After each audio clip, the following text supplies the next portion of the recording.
All right. Happy Monday, everybody. Welcome to today's art business webinar. Just making sure all of my things are working. You never know when you have small children. They're constantly in here screaming on this thing. All right. Well, welcome, everybody. My name is Patrick. I run the marketing department here at Art Storefronts, and I've been doing that for years and years and years. And why do we run this session? What's the point? What are we going to be covering? What is the agenda? And obviously, somehow we've drawn you guys into our ecosystem. You saw a Facebook ad, an Instagram ad, somebody talked to you, told you about us, whatever the case may be. And you're wondering, you have questions. Who are these guys? What do they actually do? Do they know what they're talking about? Can they actually help me grow an art or photography business? How do they view that industry and how that works and what you need to focus on, what you can ignore, all of those types of things. So we like hosting these sessions as a way of kind of getting to the bottom of that.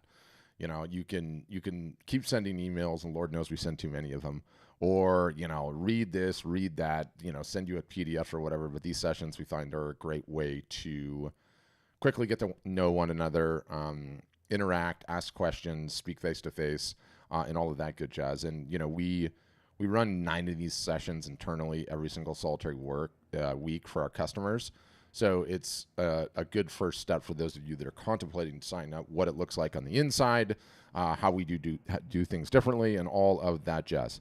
So what I want to do is I'll start out. I've got a video I recorded on one of these sessions a couple of weeks ago that's basically my raw get ready for Q4 pitch. Q4, last 3 months of the year, in which Black Friday, Cyber Monday, run up to Christmas. We're already 23 days into this one. Biggest art selling time of the year by some margin. Has been, always will be. It just wrapped around consumerism as it is in North America. So we take this last 3 months of the year particularly seriously. Whether you guys sign up today, never sign up, this will be the last time you ever interact with us as an artist, as a photographer. This is the one time of year where you have to go big. You have to work harder than you would normally. You have to let people know you exist and run a sale. If you do that, your chances of selling some art or photography are significantly increased.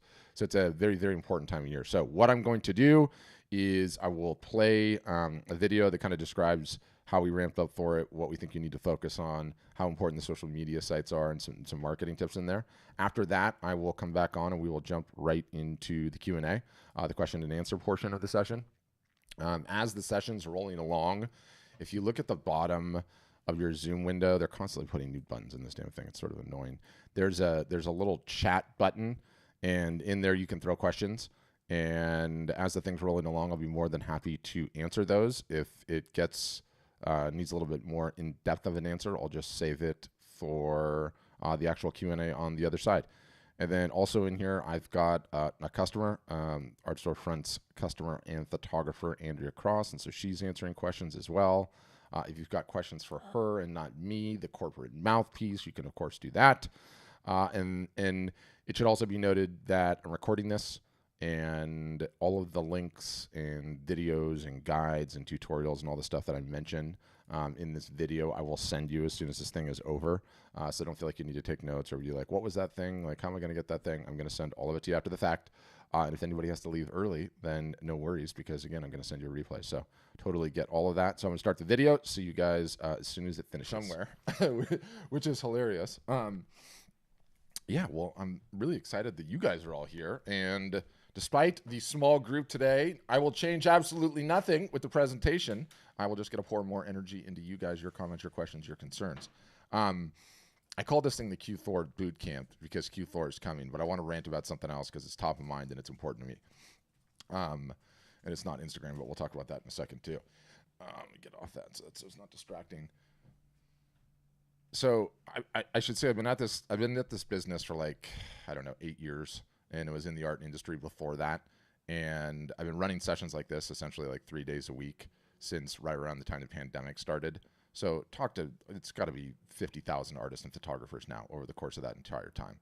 We have a little bit over 10,000 customers at Art Storefronts. I get to see all their data, not only on who's selling what prices, this, that, and the other, but also like where did their traffic come from that actually led to these sales.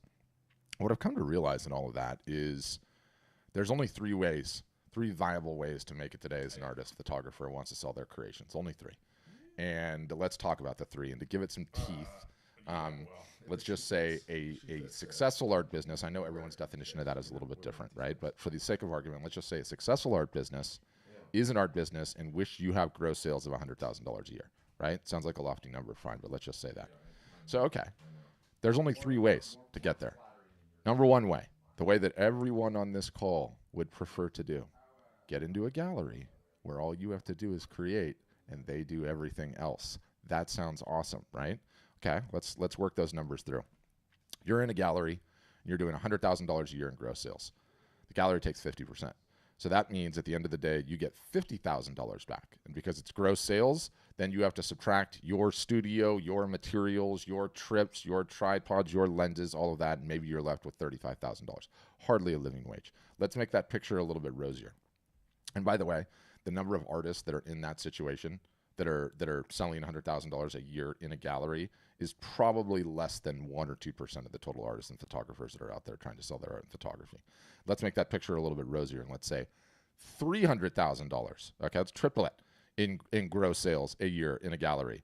And with the aforementioned 50% haircut, 150, okay, you're making 100 grand a year. That's fantastic.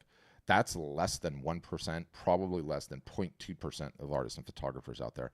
So in terms of like a viable path forward, the way that I like to explain making it in a gallery is to have that level of success that way as an artist or photographer is kind of like playing a sport versus being a professional athlete. How many people do you know play a sport? How many professional athletes do you know, right? Like the odds are just not fantastic.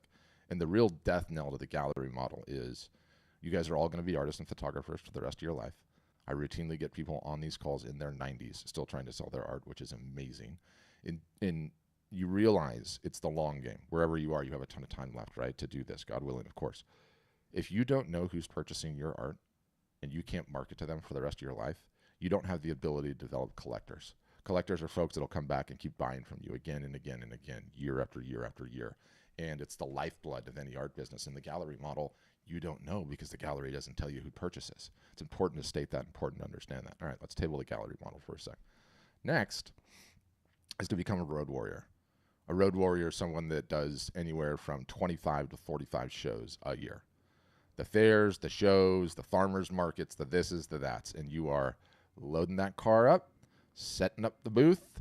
Sometimes it's a dud, sometimes it's a hit, sometimes it's inclement weather. You're away from your family, you're 8 hours a day on your feet. It is not easy, it's hard. That being said, totally viable path to get there. If I was an artist myself and I was like looking back at my life and I wanted to give my like 20-year-old self some advice, okay, Emma, talking to you, you're the young one here, it would be like, don't have wife, don't have a significant other, don't have kids, don't have a mortgage. And if you have any of those things, it's just a generalization. You're the young one and I'm looking at you. So go and do that when you're young. Because if you can do that when you're young, when you don't have the aforementioned significant other and kids and soccer games on Saturdays and a mortgage, that's when you're the freest to be able to do that. And it's totally a viable path. Like I've got multiple customers that are in their 50s and 60s that did it for years and years and years. One guy I think of, this guy, Bill Stidham, 175,000 miles on his van in 6 years that he just used for his art shows. I mean, he hit it hard. You know what that guy has now? Healthy 6-figure-a-year business, and he barely does any shows anymore because he built up the list. He built up a customer base. He built up collectors. The third way, okay, is what everybody really, truly has to do. It's what you want to do, which is, I know I'm not going to get into a gallery. I know I'm not doing the show and fair circuit. That's just too much. I can't be that road warrior. So I want to sell direct. I want to understand who's purchasing my work.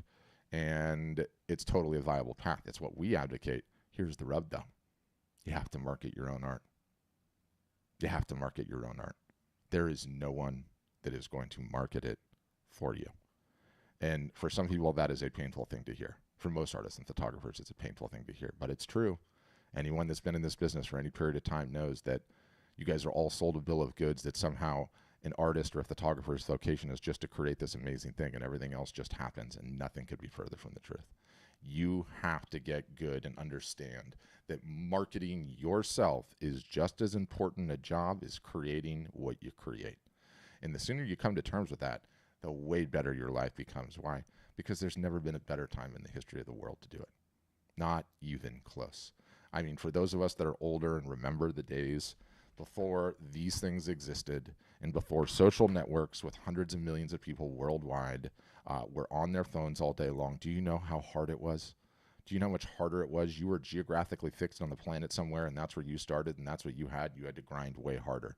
Now, if you take your marketing vocation seriously, if you're like, I'm going to get good at this, if you realize that your art business is essentially 2 trains on 2 tracks.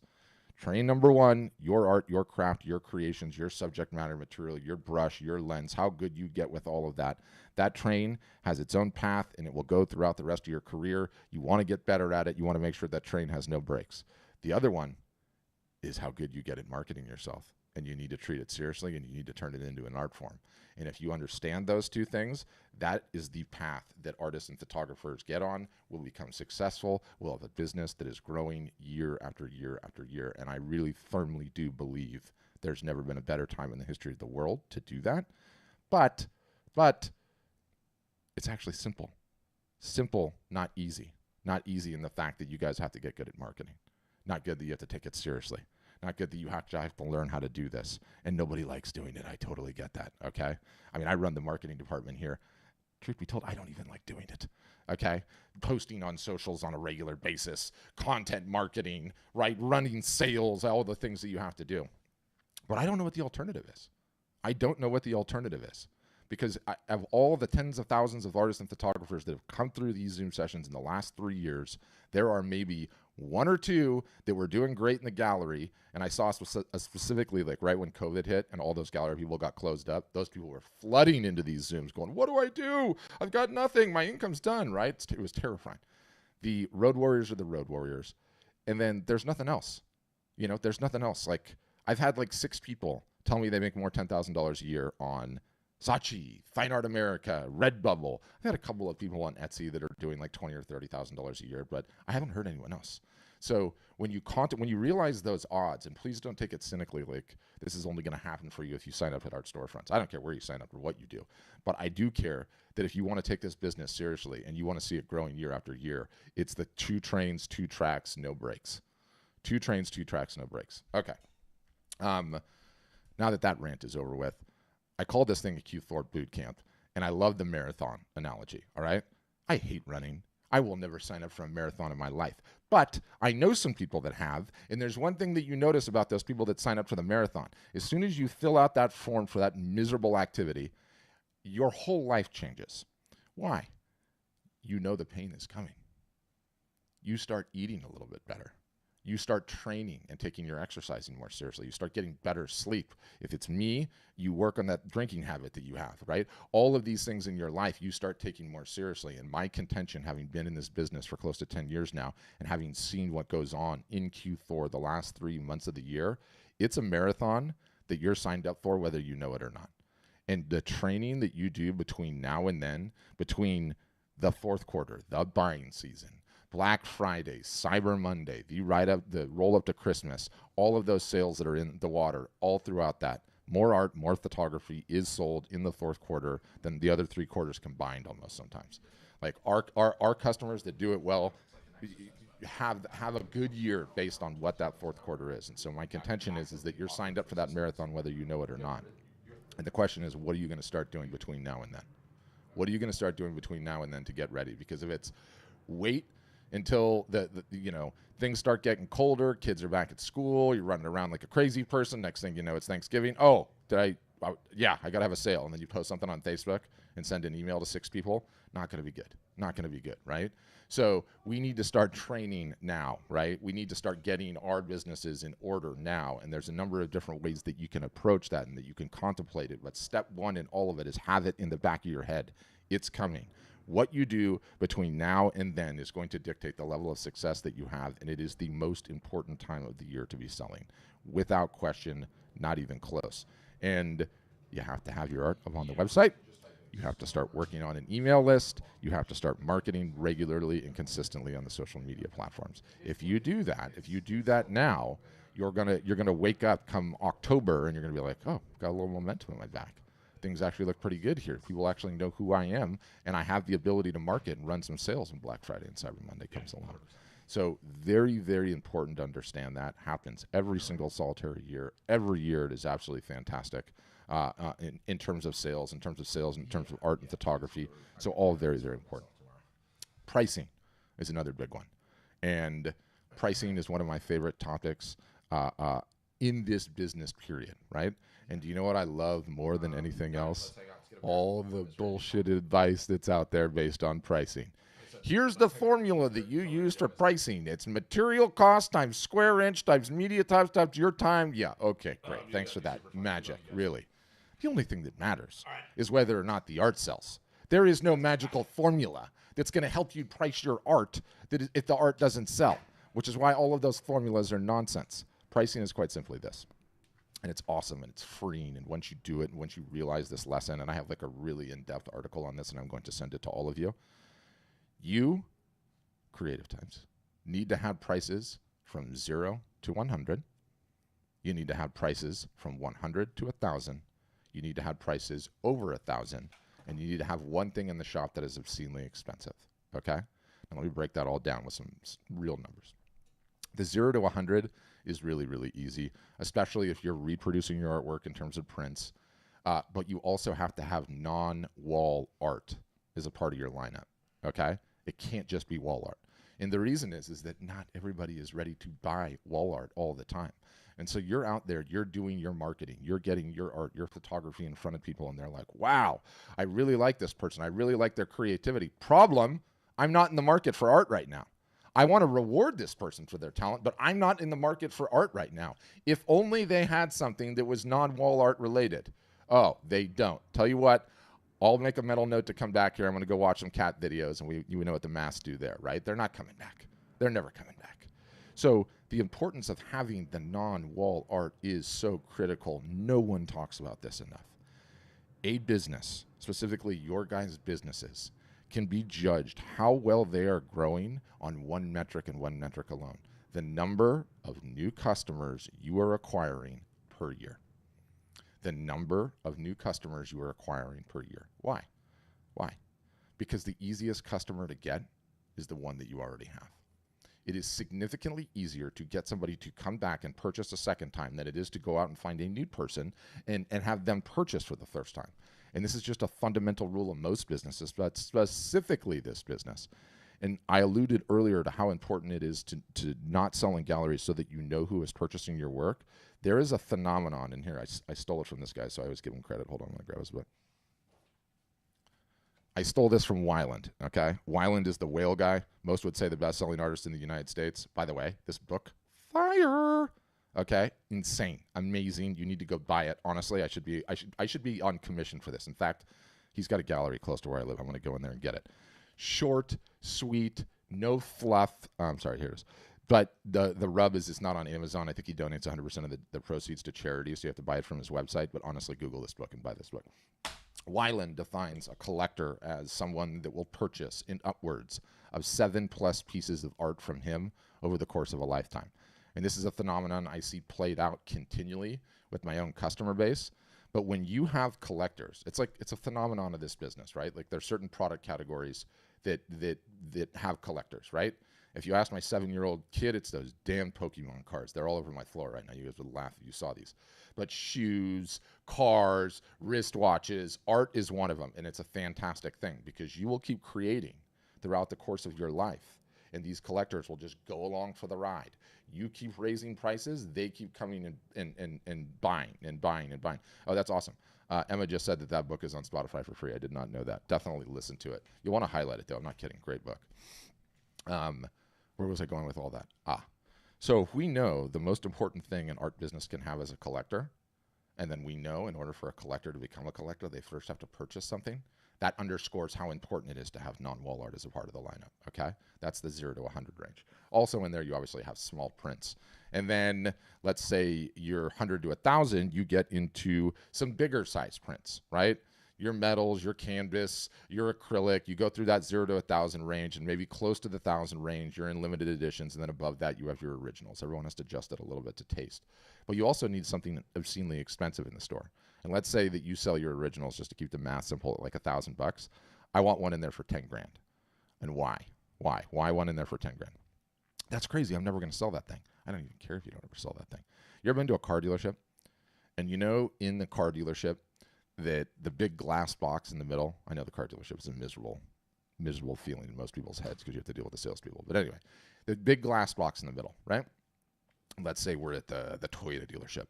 In that big glass box in the middle is the Toyota Supra carbon fiber TRD whatever. It's $275,000, right? There's a reason that they put those cars inside the glass box, and it's because human beings are wired to make purchase decisions based on comparison. We anchor onto certain things to compare to other certain things. And so when we go and look at that $250,000 Supra or the $150,000 Land Cruiser that's inside the glass box, we anchor onto that price point, and it makes us feel just that much better about buying the $60,000 Highlander, right? That's on the outside. And that's a phenomenon called price anchoring, and it's just one of these psychological things that's really, really, really important to do. You feel better knowing that I didn't buy the most expensive thing. It makes you feel a little bit better. That's why you put that high-priced item in there. Also, everyone's followers, yours, mine, any business, that all fall into a thing that I call the socioeconomic bell curve, okay? It's your typical bell curve, exactly what you'd expect.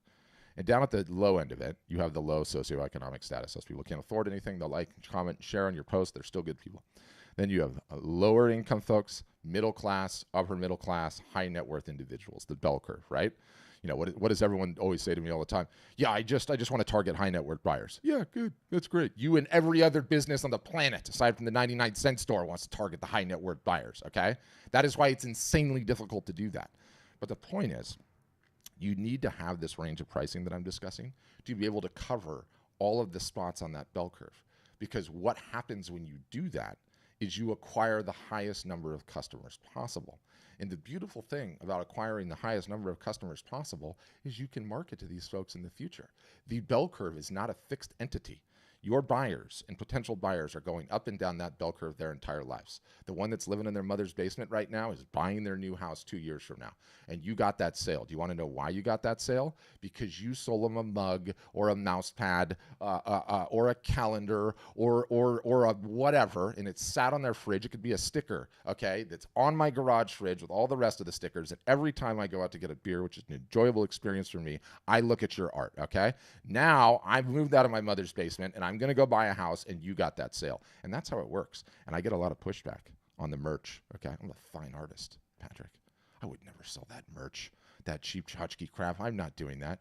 To which I respond, let me know the last time any of you went to a museum that didn't have a gift shop. I'll wait. Okay? If Van Gogh's Starry Night is on the wall, and you can also buy a Starry Night poster in the gift shop for $22 plus tax, I'm pretty sure Van Gogh's not losing any sleep over it. Technically, he's really asleep. He's dead. But you get the point, okay? You get the point. You ever been to a concert that hasn't had merch? I don't think so, okay? The Rolling Stones, take your pick, okay? Merch is very, very important in the simple lens that you acquire more customers as a result of it. So having that price range is huge. What is one of the most defeating things that happens to artists and photographers out there? You worked hours on a piece. I mean, hours. It took so much time. You're going to sell this thing for $800, and what happens? Someone's like, yeah, that's beautiful. Would you take $25 for it? Oh, you're just deflated, right?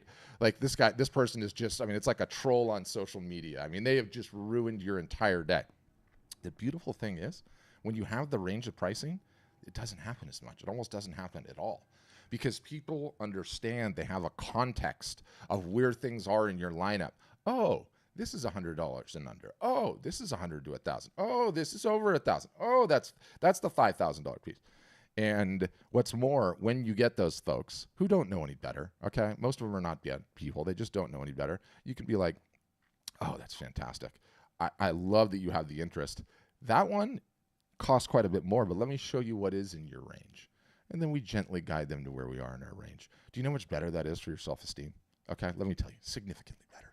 It is significantly better for your self-esteem. You are going to be a happier and better functioning member of society, okay? Your significant other is like, this is awesome. Why are you in such a good mood? It's because you have the range of pricing. Very, very important. That's pricing. I'm going to send you a follow-up article on it after this whole thing's over. In addition to the pricing, the next thing I want to talk about is Instagram. Most important social network for artists and photographers. It's not even close. Secondarily, it's Facebook. Okay, have to be working on both of them. Well, Patrick, what about TikTok, or what about Pinterest, or what about SEO? Yeah, what about shiny objects that are not going to move your business anywhere and are going to put you on the road to a hobby? All right, that's what all the rest are. I don't care what anyone else says, anyone's friends, anyone. No one is selling art on any of the rest of those things, okay? They are lying to you if they're saying they are. It's nonsense. I've looked at way too much data.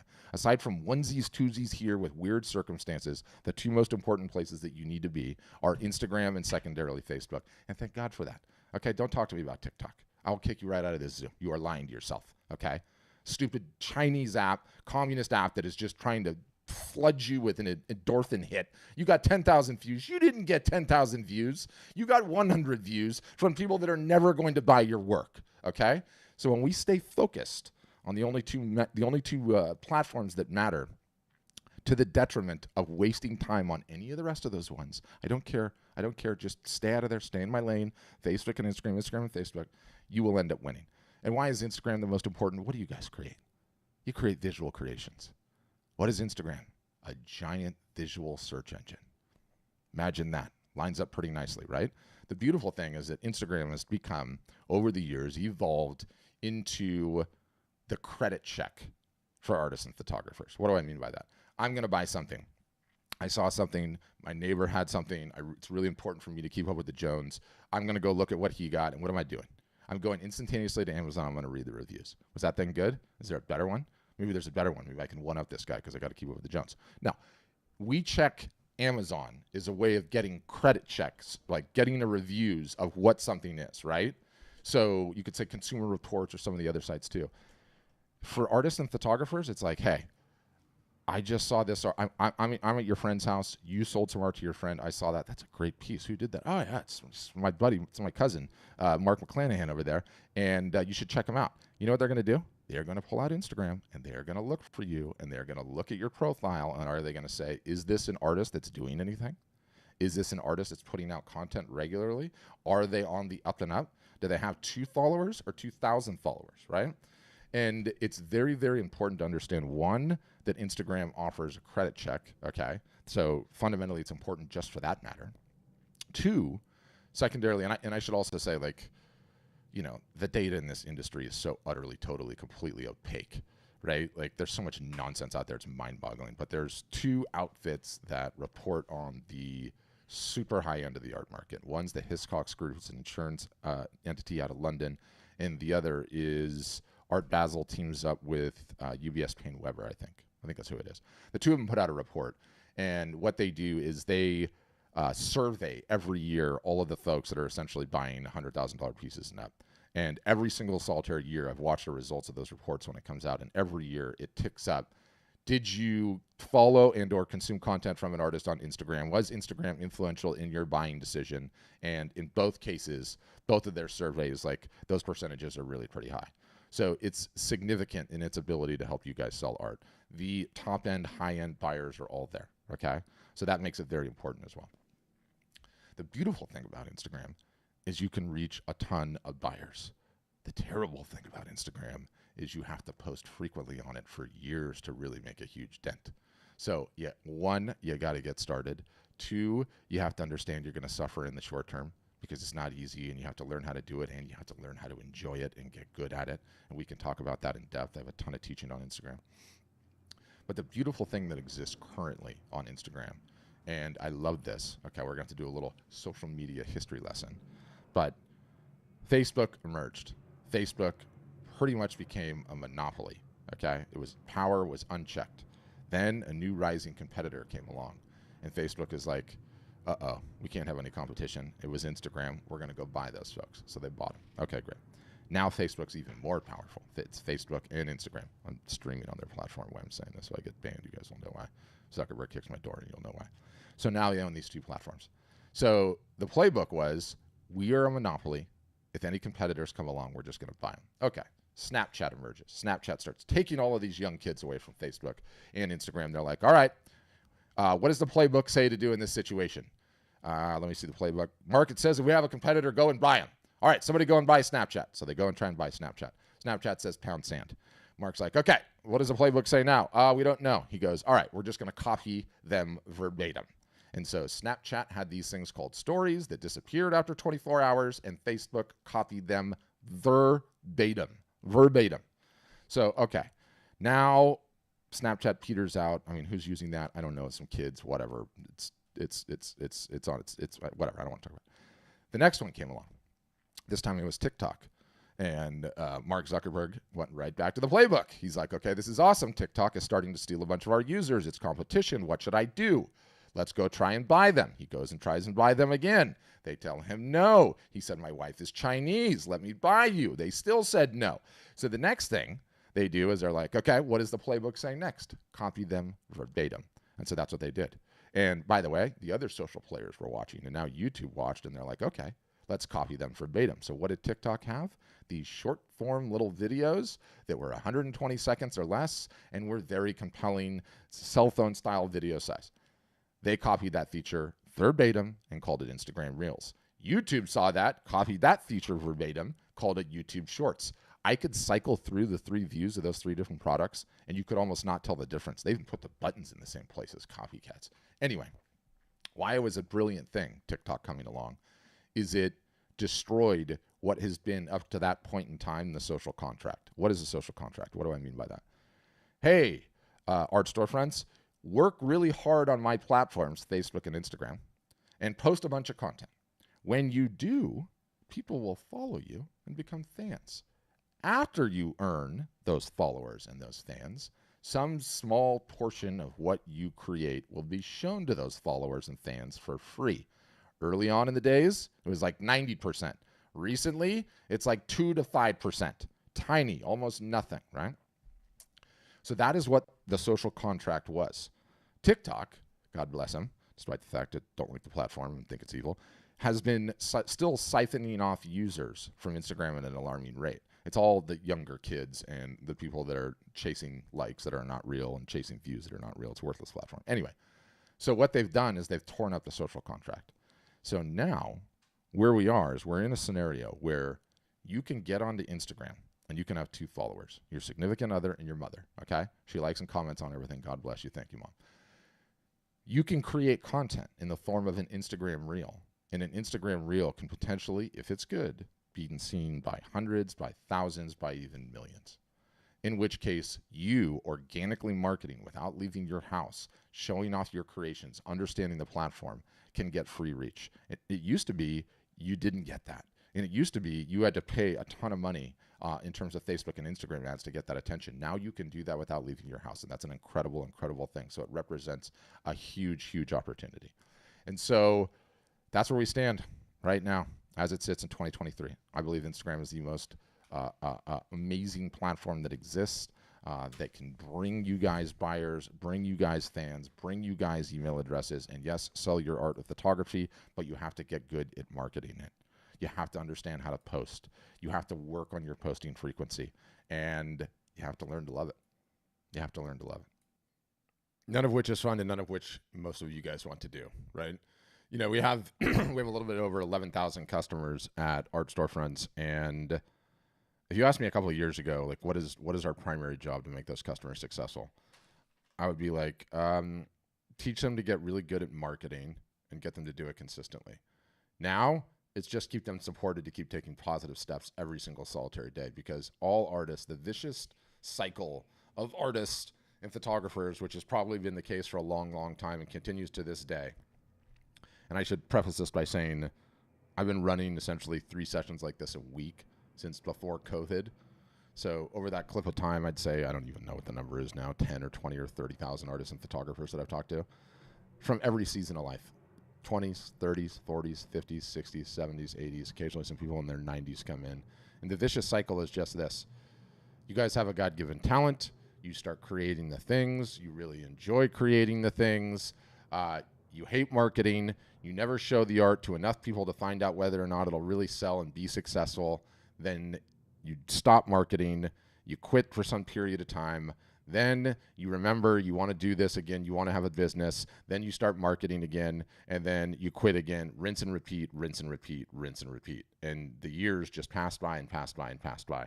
Until you solve the marketing problem, the business is not going to go anywhere. And so really what we've become as a business, yeah, like, yes, we have the fancy websites with all the amazing art selling features. Websites are total commodities, okay? Ours is the best. It could care less. It's just a fancy restaurant with no diners inside until you fix the marketing problem.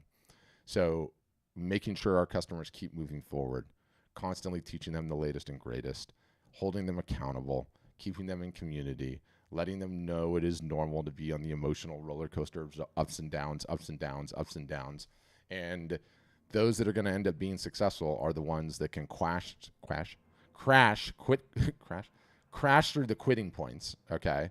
And keep showing up week in and week out, getting the word out about your art, about your photography, and literally treating it like a business. So that's essentially what we do in today's day and age. And we can talk about that in all of its various different stripes. We can talk about Q4. We can talk about Instagram marketing. Happy to talk about anything because that's what the Q&A is all about. You can ask me questions directly. You can ask Andrea questions. How I normally do it is if you look at the bottom of your Zoom window, there's this little, they keep moving the buttons, so I can't even show off the buttons anymore. It's lame. At the bottom of your window, there'll be a thing that says participants. I think that's what it's called. Participants? Is it reactions? I mean, they're updating. You wonder why we have a job as a business, because all of these tech services are changing everything on like a weekly basis. I don't even know where the digital raise hand thing is. What button is it on yours, Andrea? It used to be reactions. That's what it was. There's actually a separate button for raise hand right on the bottom. Yeah, I I mean, don't know, right beside reactions. they're just constantly changing things. Anyway, Raise hand. if any of you guys can find the reactions button, there's a way to raise your hand digitally speaking. That lets me know you have a question. Britt just did that. Thank you, Britt. Otherwise, if your camera's on and you have a question, you can do the old school hand raise. I will see that. And then we can just rattle through the questions. If you don't want to turn your camera on, you don't have to turn your camera on. Okay, I hate being on video, but this is my job. Okay, so I have to. And then if you're one of the ones that are watching on LinkedIn or Twitter or YouTube or Facebook, I can see your questions and I can bring you on as well. So we're going to start with Britt, and then we'll go to Susan, and we'll see where we go from there. Britt, you're up. Hey, how's it going? Good. How are you doing? So I do several things, Okay. and I also do primarily, I think, engage people through Instagram, just because Very good. for whatever reason, the professional, non-professional thing now is to contact people through Instagram to get Yes. opportunities. I've Huge. noticed Yep. for primarily for cooking, because I'm a chef, I'm an illustrator, I'm a beadwork artist, and hopefully soon also going to be doing stained glass, and also I'll have a podcast as well. Awesome. With that being said, because I have so many followers, and granted, there's not like a ton of followers in the grand scheme of thing. It's like, I think it's over 6,100 people at this point.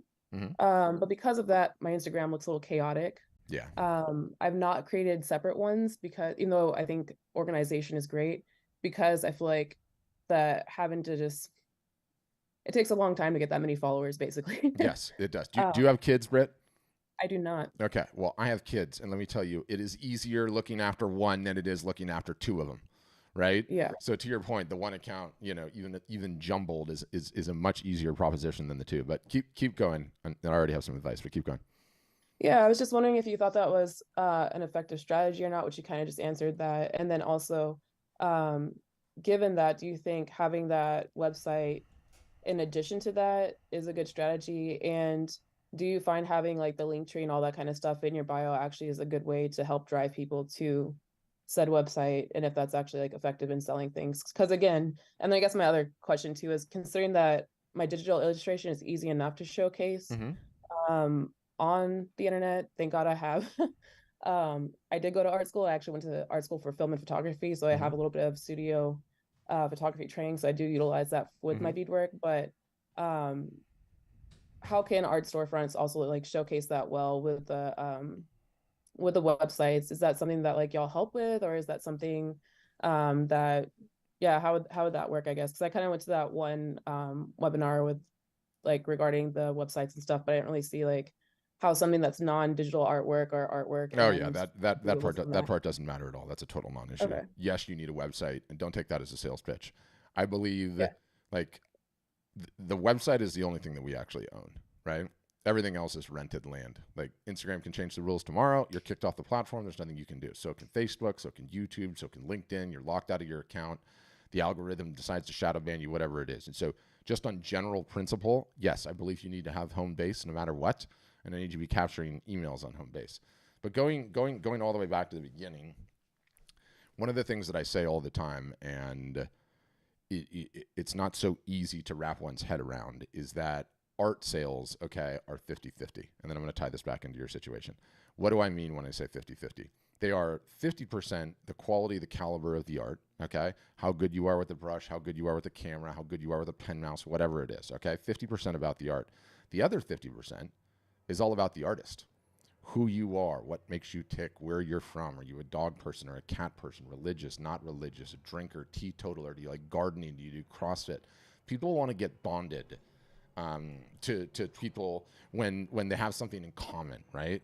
Like when they understand each other. So that's number one, okay? So I like a little bit of your personal life and some of these other things and your art all combined. So that's number one. Number two, though, you know, I always tell my customers like to expose more of your personal life, right? Because we get bonded to individuals. It makes it easier to make a buying decision. For you, though, the chef niche is enough of a departure from the art niche that I would look seriously at that and say, if the chef niche and the cooking and the gigs is my primary driver of income right now, and knowing that how prolific those types of accounts can be on Instagram, on YouTube, and everything else. I mean, the sheer amount of celebrity chefs at this juncture is like getting out of control, like with massive followings, right? So you need to weigh seriously if that chef thing is bringing in a significant amount of income. I would make it all about the chef thing, and I would start a separate one for art. And I know that goes against my original advice, but I love cooking. I watch all these damn videos all the time. I know how huge that opportunity is. So I think you need to contemplate that, right? At least contemplate that. If it's going to be a smattering of everything, full party time in there, that's okay too. That's okay too, right? But it'll take you longer with the art to start getting regular and consistent income, in sharp contrast to the chef movement, right? Because those gigs are prevalent right now. So yes, you need a website. Yes, you need to be capturing emails. The whole thing could just be the Britt Reed show, right? And this is Britt. This is what she does. She is multi-talented. She's a cook. She's an artist. Talk to her about cooking. Talk to her about art. But those are sort of the decisions that you need to make. But yes, 100% you need a website. Yes, you need to be capturing emails. And yes, by the way, the people that hired you to cook will get bonded to you, okay? And they will also buy art from you. So that's an important thing to keep your head wrapped around too. But those are big decisions. I'm going to unmute you again just in case you want to follow up. Oh yeah, no, thank you so much for that advice. I appreciate it. Because that's been something I've definitely been struggling with for years of like, yeah, should I separate or should I not? And I'm actually really bad about taking pictures whilst cooking. Oh, get on it, Britt. Get on it. So important. So important. I think, I mean, if I had more money, I'd have someone else be PR just because, For sure. you know, there's certain like, you know, like depending what your craft is, like there's certain safety rules about it. And we all know our phones are incredibly dirty, and I don't think anybody wants No, that around a the chef food. touching a dirty phone while cooking for folks. Yeah. Definitely don't want food poisoning through that. So, but yeah, I'll definitely have to figure out a good, safe way to do that. Yeah. Hire a friend for a little bit here or there. Just do some of it at home. But yeah, I take your point. Thanks, Britt. Okay, Susan, you're up next, and then it's going to go Deborah, then it'll go David. Okay, can you hear me? I sure can. Okay, well, this is kind of, so I have my question for you, but this is something that came up when you were talking to Britt, is that, so I have 3 different accounts on Insta. I have my personal, which I post whatever the fuck I want, sorry. Yeah. No, that's cool. And then I have my metal work, and then I have my glass. And it just occurred to me, I have a ton of followers on my personal account, and I have not told people about my Midassi Studios account, and I haven't told them about my Sidecar account. And so I need to tell people, because I have more followers on my personal account, like, hey, by the way, you should know that I have this you know, glass account and this metal account, so follow those if you'd like, you know. Yeah, it's a thing that we get all the time with our customers, right? Because no one plays the long game. We play the long game at Art Storefronts, right? Because again, I get people in their 90s coming onto these sessions, and so I look at it and it's like, doesn't matter what season of life you're in, you probably have several decades left, so let's get it right. So what do I mean by that? Everyone's like, do I need a business account on Facebook? And I'm like, yes, you have to have a business account on Facebook, because you can't grow past 5,000 people, right? And so we have strategies for how you move followers over from one account to another. But the reality is they're all pretty weak. You're not going to get that many of them to move over. You're just not. Now, the good news is that you have this personal account with this higher following to it, right? So it's sort of a decision tree every single solitary time. The ideal scenario is all of those accounts are combined on the one account that has the most followers, and you go forward with that. That's ideal. Kind of what I was saying to Britt a little bit. But, if you're someone that is active on Instagram with your friends and family, and you're constantly sharing things and you're messaging and everything else, like you sort of get in this mode where you're like, I don't want to bombard my friends with this other stuff all the damn time, right? Like, this sucks. So there's a question about how to approach it, but the scarcest commodity that we have in today's day and age is attention. It's the hardest thing to get. So when you split it, you're making it harder on yourself, right? That's number one. And number two, every artist or photographer, and like earlier in their life or somewhere in their life, and it's almost happened to every single solitary one of you. You're sitting down talking about your art career with a friend that's had some degree of success in some other industry, and their advice, well-meaning, is usually something along the lines of, you really got to pick a niche. If you just figured out a niche and could go all in on the niche, you would be successful, right? Having done this now for coming up on 10 years and seeing many failures, many successes, I think it's bullshit. You don't need a niche. It goes back to that 50-50 thing that I was saying, which art sales are 50% the quality caliber of the art. And then art sales are also 50% who is the artist and why am I bonded to this person, right? So you could combine the glass and the metal, zero issues whatsoever, post on both of them, post a little bit of you, and that's a winning combination. Like, the sheer variance in some of my customers' work that are doing extremely well is crazy to me. Almost to the point where I have more customers that don't have niches than do. That's just like without question. And let me define that by saying you take one look at their work and immediately you know all of their other works, right? Because it's so familiar. And that's what I see. There's not any one way of defining where you're going to go and how successful you're going to be with it. So, but that's generally speaking, attention is a commodity of the land. I'd rather see you combine those other two. Okay, I'll think about it. Yeah, have a think. It's hard. It's hard. I know it's hard. It's really so hard. used to it, yeah. I know. But so the question that I wanted to ask you, it has to do with this, the gift shop. Yes. And the merch. Yeah. So I have like a studio assistant that comes in and helps me out once a week, and she also works with other artists, and she works with somebody who's a painter, and they're always talking about like how they do prints and they do cards and all this stuff, and they make, and my thing is like, well, I don't know how my work could translate into this two-dimensional thing, because it's kind of more three-dimensional work.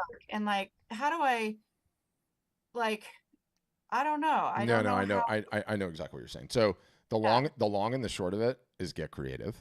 Okay. You're an artist. This is what you have. And I know that's not a fun answer, but that's what it is. The thing that never gets spoken about and never gets talked is that the revenue potential of your business stretched over the next whatever decades all comes down to the number of new customers that you acquire. The phenomenon in this business is that it's a collector-driven business, okay? The collectors, once you have enough of them, constitute the base salary, the 401k of the business, if you like. It's just going to pay you every single solitary year for creating.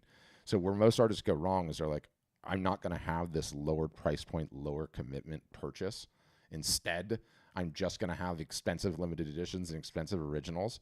And then your marketing message reaches someone, and they're not in the market to buy wall art right now, and so they leave. So you didn't acquire a customer because you didn't have a non-committal purchase to make. So for you, because you're a little bit different, you're not wall art, I just need you to have something in your lineup that I don't have to talk to my significant other and I can buy on a whim.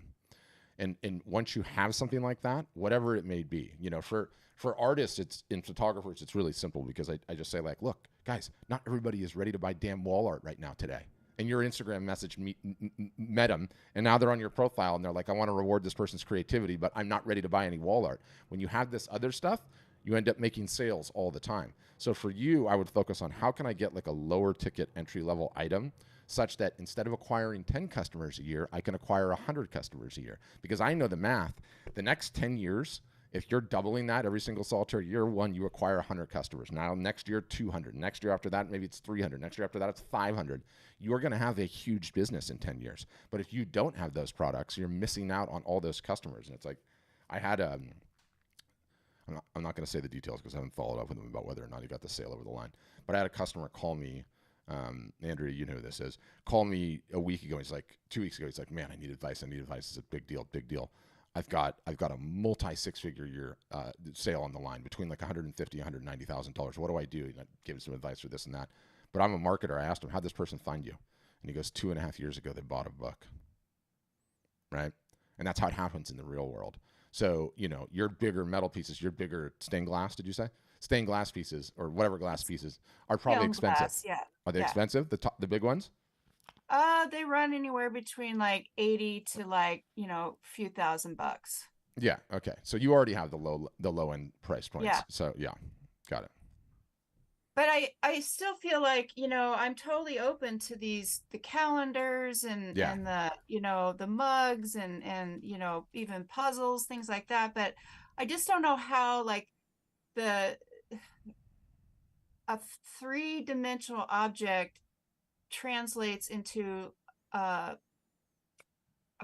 card, you know, a set of it would just be a photograph. cards. It would just be a photograph on the card, right? Like if it's a beautiful piece of work in and of itself, that would be the long and the short of it. But again, if you've got under $100 stuff that, you know, can represent an impulse purchase, you're more or less there, right? Yeah. You're more or less there. Like I have some customers that don't want to do the merch and they hand paint wooden spoons. They buy kitchen spoons in bulk and then hand paint those things and sell those. It's like, works for me. All I care is that you acquire a customer and get the email address, right? Yeah. So, Yeah. So that's what I would say. Yeah. So you got some contemplation to do there. Mm-hmm. All right. Any other questions, Susan? Not at the moment. Thank you. Well, I'm not going anywhere. If you come up with some other ones, let's go. At least I got her thinking about merging the two. Even just 2 down to 1 is a big deal. All right, Deborah, go ahead. Hey, Hi. can you hear me? I sure can. Okay, well, I'm a wildlife photographer, and Okay. there's so many of us. Yes. And I'm really concerned about all my personal stuff because I do thousands of images in the southeast of Georgia. Oh, And interesting. I go a gambit all the way from zoo photography to wildlife sanctuary, mostly birds, and I love cats and all this other good stuff. I sell all my stuff for the last 4 or 5 years on Shutterstock and Adobe. I only get like 10 cents a download, but I've been downloading every year. It's been getting better, and I've been noticing what people like. So I have a Facebook account, but I'm not so busy on that because I'm working right now and I'm about ready to retire and I'm tired of all this. Yeah. And I want to find a way to jump up. Yeah. And I don't have an Instagram account, but it seems like I should. You definitely should. You have to. So I'm working on that, but I just haven't had the time. But what I'm really interested in is I'm not interested in making stuff or shipping stuff. I'm only interested in downloading images, just like I do on Shutterstock, having someone buy them. But I want to go to the point where they're being marketed for real stuff, like framed art or cups or shirts or whatever. Novelties is a big thing.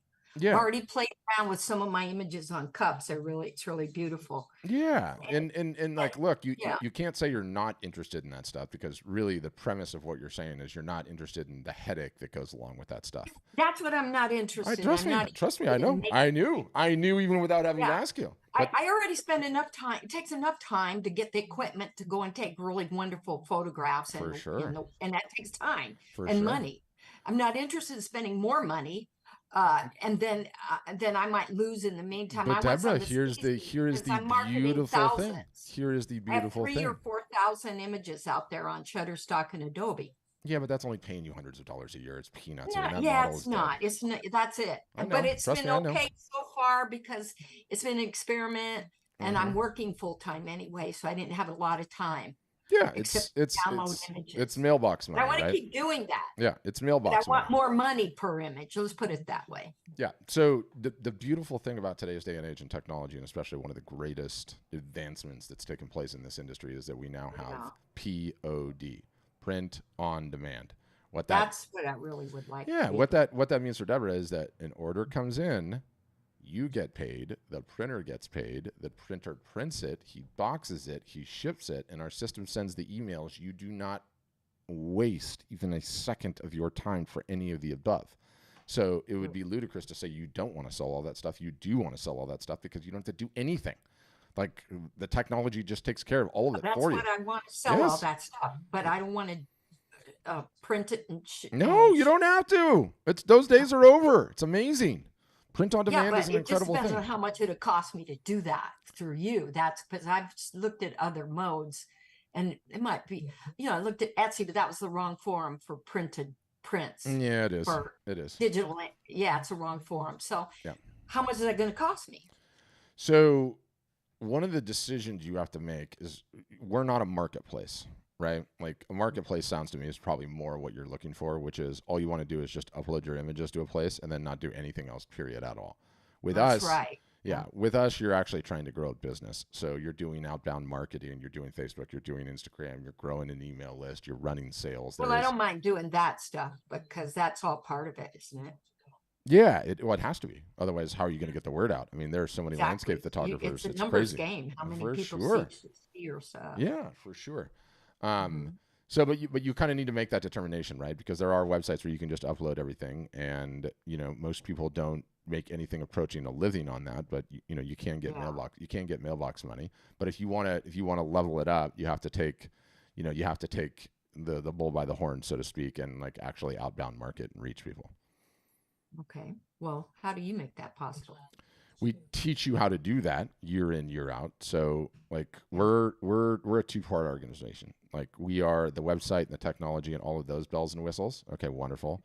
And then the other part is we're basically like a graduate university that just teaches art and photography, business and marketing, week in, week out, all year long, never stop.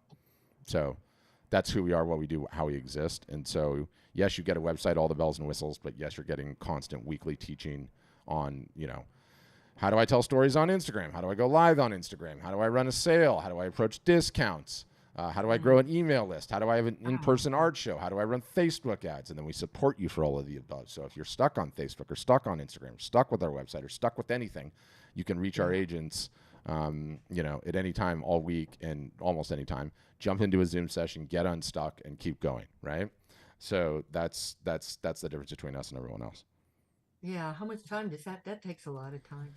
Well, it's not that it takes a lot of time. It's, you put in what you get out, obviously, right? Like, as long as I've been doing this, the biggest problem is not the amount of time that you put in. It's doing it consistently and not quitting. Well, which through no your one does. storefront, how many people see my pictures? How many people? Yeah, so it's not a marketplace. It's not like some one size fits all place that everyone goes to. It would literally be DeborahTheronPhotography.com, right? And it's your website, your everything. So do you know what I would do, Deborah? Is you're still in the discovery phase. You don't know if you want to do the marketplace thing, or you don't know if you want your own website. I would get a demo with us. It's like a 45-minute Zoom where they'll walk you through everything. I would look at that, and then you can decide, is this for me, or do I just want to do the marketplace thing? And you could make the call. Okay, because in the past, the problem has been, you don't get enough customers to see the images. Once they see them, they buy them. But if they don't see them, they don't buy them. And so what I need is, I'm not on that technical side of things, that digital era, AI, all this stuff. Yep. So I'm on the creating the art side. So I need a full complement of services to bring in the customers and to display and to create a market for novelties or whatever. Yes. Wall art or framed art. For sure, you need to get a demo. All you got to do is click one of the links in the multitude. Okay, well, I think I already did that, but I'm not sure. But I think I did. Okay. Well, I'll look up, and if not, I'll tell somebody to email you. How's that? All right, that'd be fine. Thank you. Thanks, Sarah. And congrats on almost being retired. That sounds really exciting. David, okay, you're up next. My question had to do with I'm familiar with print on demand sites. I've done a couple of those things, where you sell T-shirts and whatnot. But I also would like to have the possibility of, producing my own work in my studio, painting, and then, me myself packaging it up and sending it to the consumer. at the higher price point because I'm producing it myself. Yes. Is that a possibility? Is that something that's possible to do with your site? Oh yeah, all of the above, right? Like you can do, so typically artists, will obviously sell the originals direct, right? You can sell them directly on your website if you're so inclined, or you can get on the phone with people, which I usually try to encourage my customers to do. They don't always do it, but there's nothing better than an artist talking to a collector, period. That's number one. But number two, everything's on the table. You can print yourself and ship orders if you wanted to, which is ludicrous. I don't want you to do that. But you ship the originals, and then you let the website handle all the rest, all the limited editions, all the prints, all the merch, and then you don't have to lift a finger on that. And then you're just on the hook for ideally getting the originals. Yeah, and getting it photographed so that you can then sell reproductions, right? Okay. And then my other question had to do with pricing. Yes. I know that you have different levels of pricing Yes. on your, can you explain a little bit, expand more about, the different price points in terms of like what you offer for those price points? Yeah, absolutely. It primarily has to do with some variance in website features and then in some variance of buying additional years up front for the most part. And, what's really interesting is that Shopify, okay, one of the biggest website providers in the entire world, has a stat, and the average news store in 2021 lasted less than 5 months. Okay, and it's not a knock on their technology; it's a knock on the fact that no one solved the problem. Right? No one solved the real problem, which is the marketing problem. So we sell a lot of bigger packages because we find that once the artist in question makes like a 4 or 5 year commitment in terms of a package and in terms of the deal size, they're burning the boat. They're like, okay, I just invested $3,000, $4,000, $5,000, $6,000, sometimes $10,000. There's no way I'm not making this, right? So our team will incentivize that and put in like 5-year deals and 6-year deals and 7-year deals. But practically speaking, you can upgrade or downgrade at any point in time. On all of the levels, you get 100% of the marketing education, which is really the most important thing. Like so the bells and whistles, especially early on, nobody cares. Nobody's coming to your website in the first place, right? Then when people start coming to your website, that's when those bells and whistles make a huge difference, like a huge, huge difference. So that's what I would say. So initially, when you get started off, I know that there's the base price is $1,700. Yeah, it sounds right. Okay. For $1,700, you get the website. You guys build a website for me and put all the e-commerce, functionality into it, and then I get the marketing with you 3 times a week. Yeah, so it's even more than that. So the easiest way to think about what we do is we are, like I said, we're the technology platform. The website, yes, the e-commerce, yes, the POD, yes, all of that taken care of. Okay, great. And then there's the education piece, right? So the easiest way to explain it for me is like, us, any of our competitors, anyone, they all charge a monthly fee for the website, right? Some are more expensive, Okay, great. We charge a monthly fee. We're decently expensive at that. I think it's either like $50, $60, or $70 a month for our monthly fee on the website. You'd pay a one-time fee to get into college, essentially, and then you don't ever pay it again. Right. And then we run 9 Zoom sessions like this a week internally on every other subject imaginable, constantly teaching. You have the ability every week to pop into a Zoom session, have somebody take control of your screen and get support on just about anything. I've got an army that just creates playbooks and a 365-degree day-a-year calendar that teaches you what to do, when to do it, templated language, videos on how it all works. And then we have a private Facebook group, a private Discord community where all of our customers interact in there. So you are essentially educated on the latest and greatest marketing techniques and tactics for life. And that's what the $1,700 goes to pay for. So you've got an army of folks that are ready to support you for the rest of your journey. And really, we do a lousy job as a business articulating it because it's kind of hard. But everywhere else, you get a website and they're like, congratulations, good luck on your journey, right? Like, it's done. With us, it's like, okay, great, your website's up. Now the journey begins.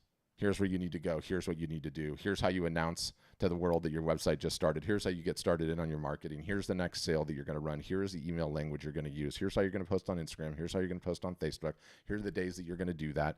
Oh, by the way, if you want us to do some of that for you, we have a service for that. But yeah, we discovered that early on, like no artist, no photographer, even if you know how to do it, should be learning to speak GoDaddy, CSS, HTML, JavaScript, okay? So we don't even let anyone build their websites anymore. We build all of them for you because it's just a waste of your time.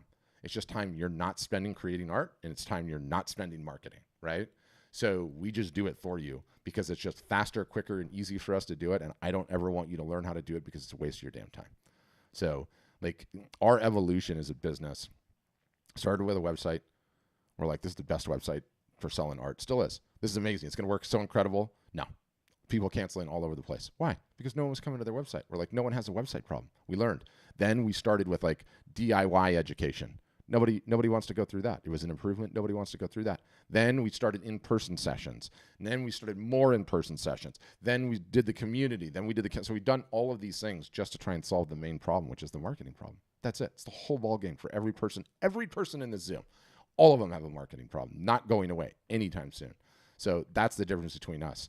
Not only are you not building a website, not only do you not ever have to search a forum or maintain it or worry about it, but we focus you in day one and we start teaching you how to use the marketing. That's it. And it'll never stop. So that's the difference between us and everyone else. Yeah. But what's the difference between the $1,700 package and the $3,500 package? Years, and years that you get, like you don't have to pay the monthly fee again for like whatever it is, 3 years or whatever it is. Or there are small variances in the packages, like between website features, like one has like a little extra bells and whistles, but I'm not even actually technically sure because I don't even know the ins and outs of all the packages. But you had a demo already. Did you just have it a while ago and then you don't remember? No, I didn't have a demo now. I'm scheduled for one this week. Okay, yeah. Well, then they'll clarify everything in there. Okay. What I say broadly is this, and do not take a single solitary bit of it cynically. I'm not compensated about whether or not you sign up or not. Like I do not pull punches when I say this, and normally I get a ton of respect for it. Anyway, the website is a damn commodity. It's a commodity with us. It's a commodity at WordPress. It's a commodity at Squarespace. It's a commodity at Shopify. I don't care where you put your website. It doesn't matter to me in the slightest. Until people start coming to the website, you're never going to be able to take advantage of the features that our websites have. It's just completely irrelevant. So the whole game is that marketing education that you're going to have, right? So focus 100% on that. In terms of small package or big package, it doesn't matter to me. You can upgrade or downgrade at any point in time. Why I like the big packages, okay, is because when people make a bigger financial commitment, they don't quit. They don't quit because they spent too much money. There's like no way in hell, right? Like, all of the rest of those website companies, your WordPress, your Squarespace, Shopify is expensive, but it's kind of like that gym membership that costs so little, you don't care if you didn't go for the month. Whatever, it's $30, right? Like that is the death knell. Whatever it takes, whatever you doing you will keep you motivated and get you learning more marketing and doing more marketing is the only thing that matters. That is literally the only thing that matters. Yeah. And Ian's like, yeah, plus there's a fee to build the website too. Not with us. We'd build it for everyone. Yeah. Okay. Yeah. But I know in Ian's like, well, why are you so expensive? Like at first we weren't. We were just like everyone else. We were doing a website solution. And I'm telling you, you guys, everyone was canceling because no one has a website problem. And so we learned, we're like, until we can start supporting our customers and teaching them how to market and having all these resources, no one is ever going to be successful. And so that's what we did. And like, look, there's no one else that's even close to us because like I said, all the rest of them, it's like, come get your website. Here it is. Good luck. Search the forums, go hire a marketing consultant, whatever. Like none of that will ever be a worry again ever in your life because week in, week out, we're together. Every single solitary week, I'm teaching a session in there. The CEO's teaching a session in there. Members of my marketing team are teaching sessions in there. People are coming in and getting support. Like we just keep adding to it, like more support, more education, more staff, more bodies at it. And so we feel it gives the best set of circumstances for an artist or photographer to thrive. And so, I feel bad because it's like, I see these prices and it's like, holy crap, that's a lot of money. But it's not because you guys are all spending it anyway. You're all lighting it on fire anyway with all the rest of the things that are running around where you're not solving the damn problem. And the damn problem is the marketing problem. And every single solitary artist has it. All of you, all of my customers, right? All of my customers even. And we just keep attacking it every damn way we can, and we don't stop. And we're bulldogs about it. So that's the ball game. But David, don't sweat it. So- The demo is going to like show you all the Okay. ins and outs and all the plans. And all Okay. the it's All right. Yeah, All right. it's like there's enough in there that you're asking questions. Not just trust me. They're the ones to talk to. They'll show you the whole back end Okay. and all the cool stuff. Okay. Thank you. Yeah. Thanks, David. All right, Kyle, you're up next. Go ahead, Kyle. All right. I'm wondering. I see you've added AR, the artificial reality. Are there any other Augmented plans? reality, yeah. Augmented reality. Thank you. Thank you very much. Yeah. Are there any other plans for virtual galleries or any other things in that domain or No, space? not in the short term. Okay, I have like I've been doing this a long time, right? And I have a very heightened sense and system I use to evaluate new opportunities, and it's been working really, really well. And one of the biggest problems that artists and photographers have is chasing the shiny object, right? Ooh, I heard about this new thing. Let me go run over there, right? Ooh, I heard about this new thing. Let me go run over there, right? Like the last one was when Instagram launched Threads to compete with Twitter, right? And all my customers are like, Patrick, should I go over there and get on Threads? I'm like, no, do not, because my little system hasn't been triggered, right? I wait until I hear about something enough times and enough people I respect talk about it, and then I get the data and I look and making sure there's actual revenue there, then I teach my customers how to do it. Otherwise, I'd say no. And I think it's honestly like one of the most valuable things that I could possibly do is this notion of stay in your lane, guys. Stay in your lane. Now, the reason I'm cheating, Kyle, is because I have 11,000 customers, okay, that I get to look at all of their data, right? So my customers were like, yeah, okay, I'm doing great on TikTok. I'm like, bullshit, you are doing great on TikTok. I'm looking at the data. You haven't sold anything from TikTok. Do not worry about TikTok, right? And the point is like there's so many different things to do and different things to try and different services you can be on, and all of them pull your focus away from where the revenue is now. I've had people, Kyle, pitching me virtual reality and virtual reality galleries for like 7 years now, okay? I own the headsets. I've explored all of it. I've looked at all of it. Right now it is a damn distraction, okay? No different than NFTs. Damn distraction. Dude, both of those hold promise for artists? Absolutely. Are they here yet? Absolutely they're not. No one is putting that damn headset on and all of a sudden buying art as a result of it. It is just not happening. Now, we developed the AR feature, and I think AR is really, really cool. And the fact that you can hold your phone, okay, they can go to your art storefront's website. They can hold their phone up against the wall where they're going to place the art and then look at your piece in augmented reality. That is a cool feature, right? But even then, it doesn't get used on every single solitary transaction. Like it's used sparingly. So even AR is a little bit of a shiny object to a certain extent. So I'm very, very cognizant of those things. And, you know, artists and photographers just, it's like, oh, there's a gold rush over there. Let's go over there. Oh, there's a gold rush over there. Let's go over there. And they always do all of that because they don't want to do the hard work of the actual damn marketing, you know? Okay. All right. That answered my question pretty well. I mean, I could ask about the .art domains and that whole shift to try to consolidate art stuff and things, but yeah. No, okay. Yeah, I I mean, trust me, when it changes, I'll know about it before anyone else was, and I'll make sure that we're there. I don't think that all of that money that Mark Zuckerberg and changing the name to Meta put into that, like, I don't think that's wasted money. Sooner or later, we are all going to be dealing with augmented / virtual reality, but it's just way further out than we think it is. But the minute it changes, it'll be very easy to get there, you know, really, really, really quickly. So that's kind of how we look at it and how we approach it. I mean, you say that, and I'm just putting out a series of masks for my artwork that is augmented reality. Basically, anybody can take this idea. Really, it's not complex. I cut out a section of my painting, and I put it in the template that Meta has. There's a bunch of templates for different augmented reality settings, and I published it. It was a copy paste job, pretty much. And there, voila, I have these masks that I've made that now market my artwork some more to customers and things people can play with and all these other options. So it is becoming very close to near. It's, again, as you're stating about the interface and how easy some people are to understand and work with it before it probably takes off. Yeah. Yeah, it's just going to be a while. But let me tell you, like, especially there's like a little bit of a younger generation that was never really active. You're probably in that generation, actually. How old are you, Kyle?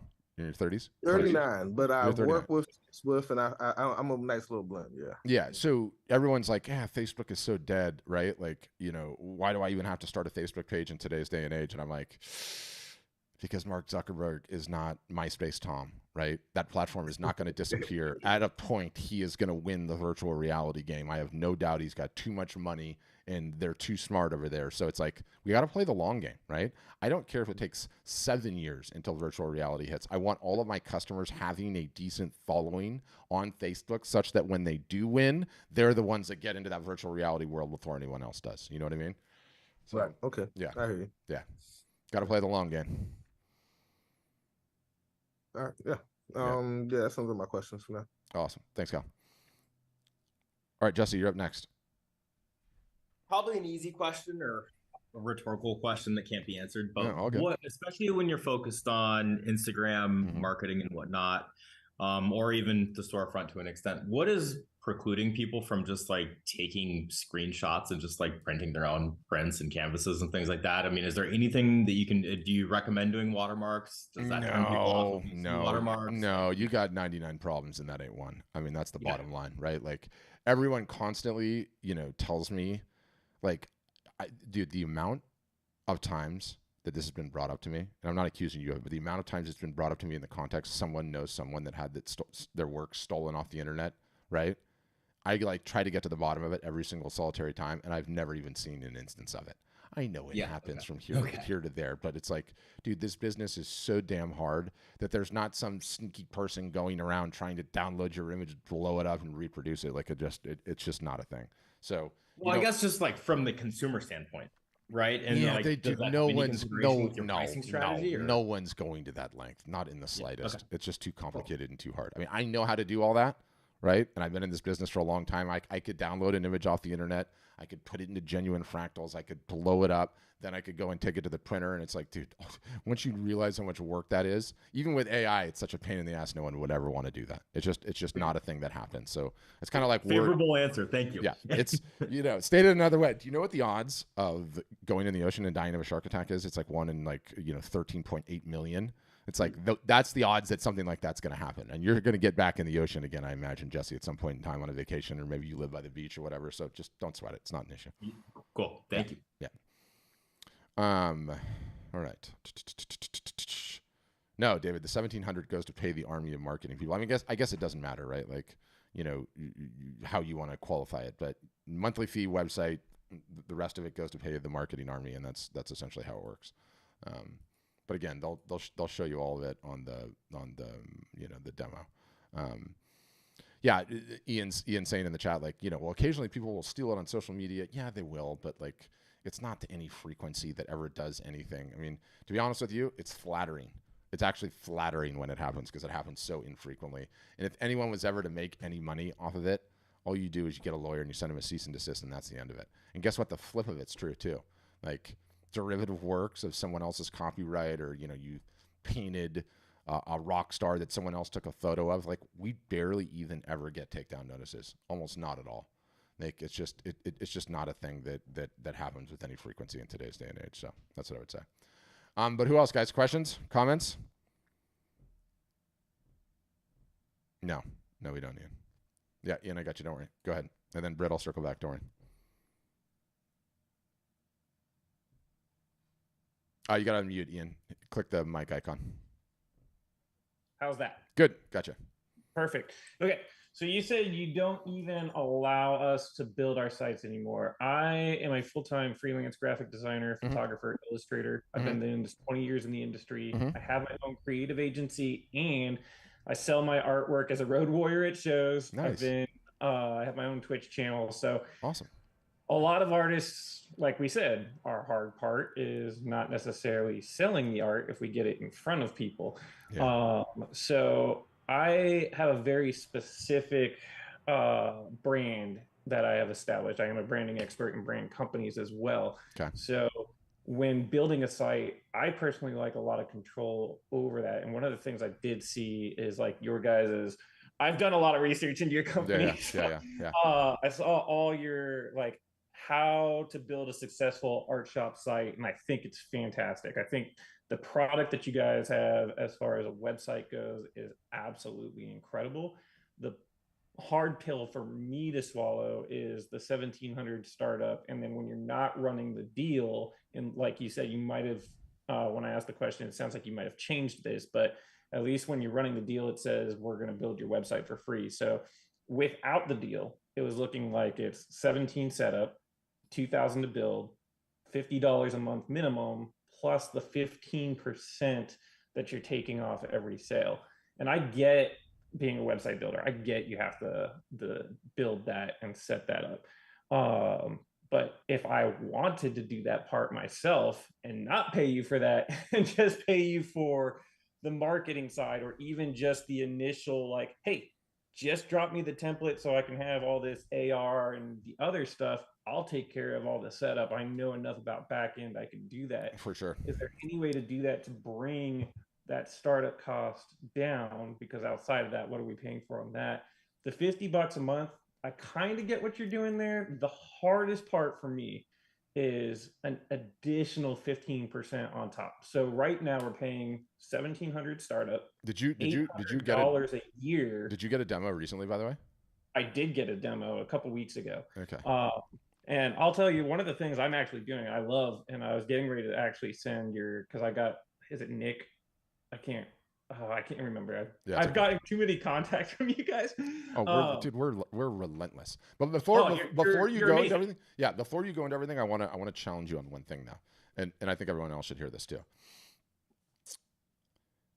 Having a successful online art selling website, right? So you understand branding, right? And the branding is very important to you. And I imagine that's granular control of things, editing the CSS files, moving some things around, all of that jazz, right? We're not trying to reinvent the wheel. Do you know what we're doing? Why are all of our websites look the same? Because we are trying to take what is the paradigm for selling art in the real world and mimicking it as close as possible online. So going back to your branding conundrum, what is the paradigm for how art and photography is sold? Stated another way, where is the best place to buy art or photography that most people wrap their heads around? Well, personally, I mean, I know art sells online. Personally, I have had the best experience selling in person. No, 100%. But where I was going with it is the paradigm that currently exists, okay, for buying or selling art or photography is in an art gallery, right? Yeah. Or you could or a show. Yeah, or you could go next up. Yeah, a show, but it's in an art gallery, right? Or to take it to the next step, it's inside of a museum, right? What do you notice about all art galleries and all museums? Oh, they're super clean. That's the way my aesthetic They're is all the same, right?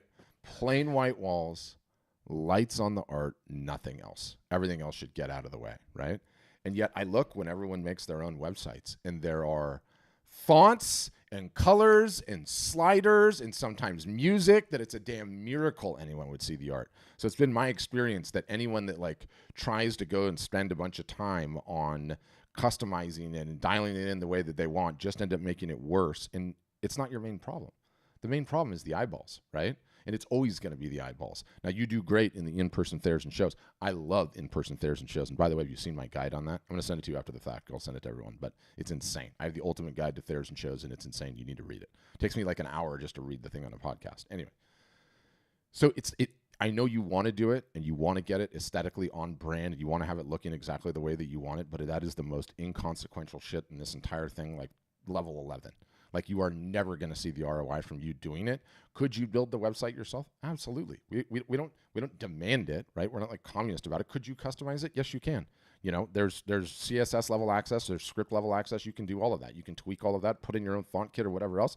But I'm telling you, if revenue is the ultimate demand, all of that is a huge waste of your time because it is not going to move the needle. It's more I could build it and not have to pay you to do it. For sure. For sure.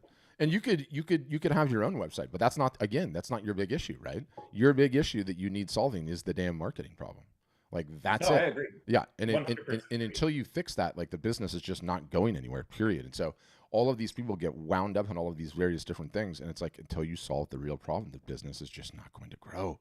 I mean, that's where my big problem is that 17 up front, the 800 a year when you're talking the $50 a month or roughly whatever that math works out to.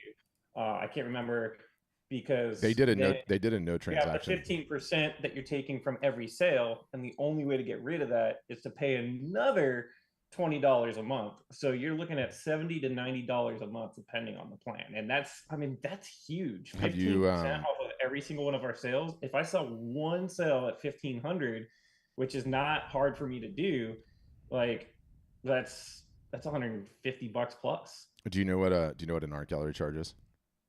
Oh yeah, I mean I've sold art galleries, but I've 50%, right? To work my deals to the point where I can get art galleries to show me for like 20%. But which is that's rare. Also, but they still don't tell have to pay a gallery up front to do the 20%. It's 20% after it sells.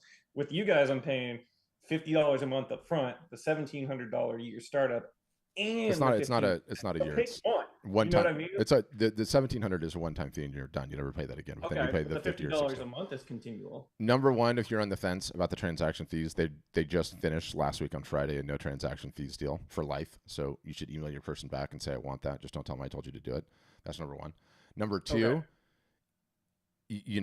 there's a million different ways that you could explain it where it sounds expensive, and there's a million different ways where I could explain it where it's not. But what I would say in terms of value for money is like, if you actually get a look on the inside, the sheer amount of ongoing value that we provide, it's essentially like a marketing consultant on your team. And I don't know a marketing consultant that you've had on your team for $90 a month, but let me tell you, they don't exist. Oh, no. You get thousands of dollars of value every single solitary month, and it doesn't ever stop. And let me tell you, how fast this world is evolving and moving. Like, I'm an Instagram marketing expert. I spend millions and millions and millions of dollars of ads as well as time on that platform. And I learned about 3 things yesterday. They moved the goalposts so damn fast that if you don't have somebody learning the latest and greatest and spoon feeding it to you, then you're already behind the competition. And it's like, I don't know where else you go. Like, what are you going to do? Listen to podcasts, watch YouTube channels, like take classes somewhere, buy guides from everyone. Like, it is a non-stop, never-ending freaking grind. And I believe our value for money after you sign up is where the whole product really starts to sing. Straight up. Okay. And you saw what I sent you secretly in the chat, and don't repeat that either. So you can't tell the difference between when it's direct message to you and when it's not. I don't even care. I just told him, like, 1, we have a plan with no transaction fees. 2, like, I encourage my customers to get on the phone and get the big original sales over the line, because then no transaction fee, yes, but more importantly, yes, because then you're actually talking to a potential collector, which is the most important thing you can be doing, period, right? Like, anywhere else you get a website in, you are on your own, right? Like, you can't begin to even try and value how valuable it is. Community, consultants, high-level executives, all the lectures, all the teaching, everything that we walk through step by step. Like, it's no joke. It's no joke. Otherwise, you're wasting time searching YouTube and buying guides and taking classes and everything else, versus the whole thing is just in one silo. There it is. Go get it. You missed it. Watch the replay. Ask for support. Get support. You're not searching forums. You're not calling people on the phone. You're not trying to pay a tech consultant. You're not going onto Fiverr. You're not trying to hire anyone. Like, it's there. You're done. You just have to follow the plan. That's it. And it, like, the value for money, I mean, is insane to me. It doesn't mean it's easy. You still have to learn the marketing, do the marketing, and go through that grind. But you already know what that looks like on a certain extent. You're managing an agency. Yeah. Yeah. I appreciate that. Yeah. But I like your whole background and everything that's going on in there. He's got the big, he's got the big soft boxes. He's got tripods. He's like, this guy's ready to start going live on a regular basis right now.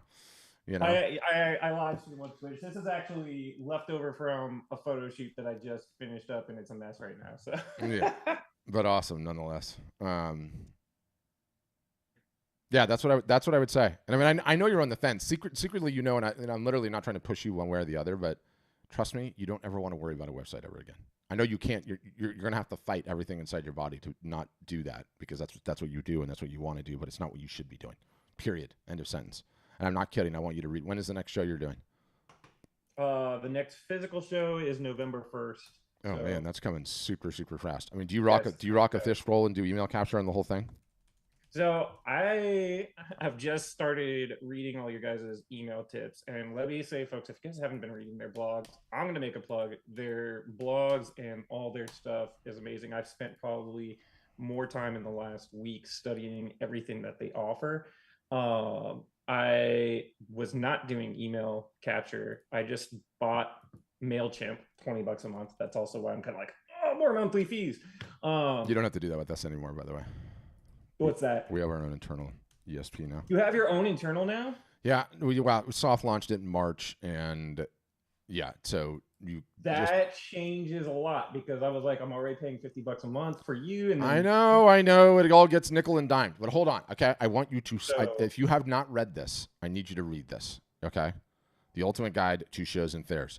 I put so much damn time, energy, and effort into this, and not only do I have like all of the rad data on this, but I have like in every instance where, you know, the photos are my actual customers doing the actual thing and the actual booth, sometimes with the actual language, what to do before, during, after, how to maximize the ROI of in-person shows and fairs. And we've been doing this for a long time. We have a lot of customers that are doing it too, because there's no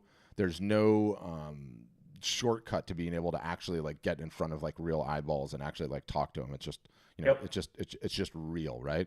But you know, I've got like in-depth video tutorials of customers' booths in here. I have literally every tactical thing that you need to do. And even I read this whole episode out for a podcast because I've got it on a podcast. It took me an hour to read this thing.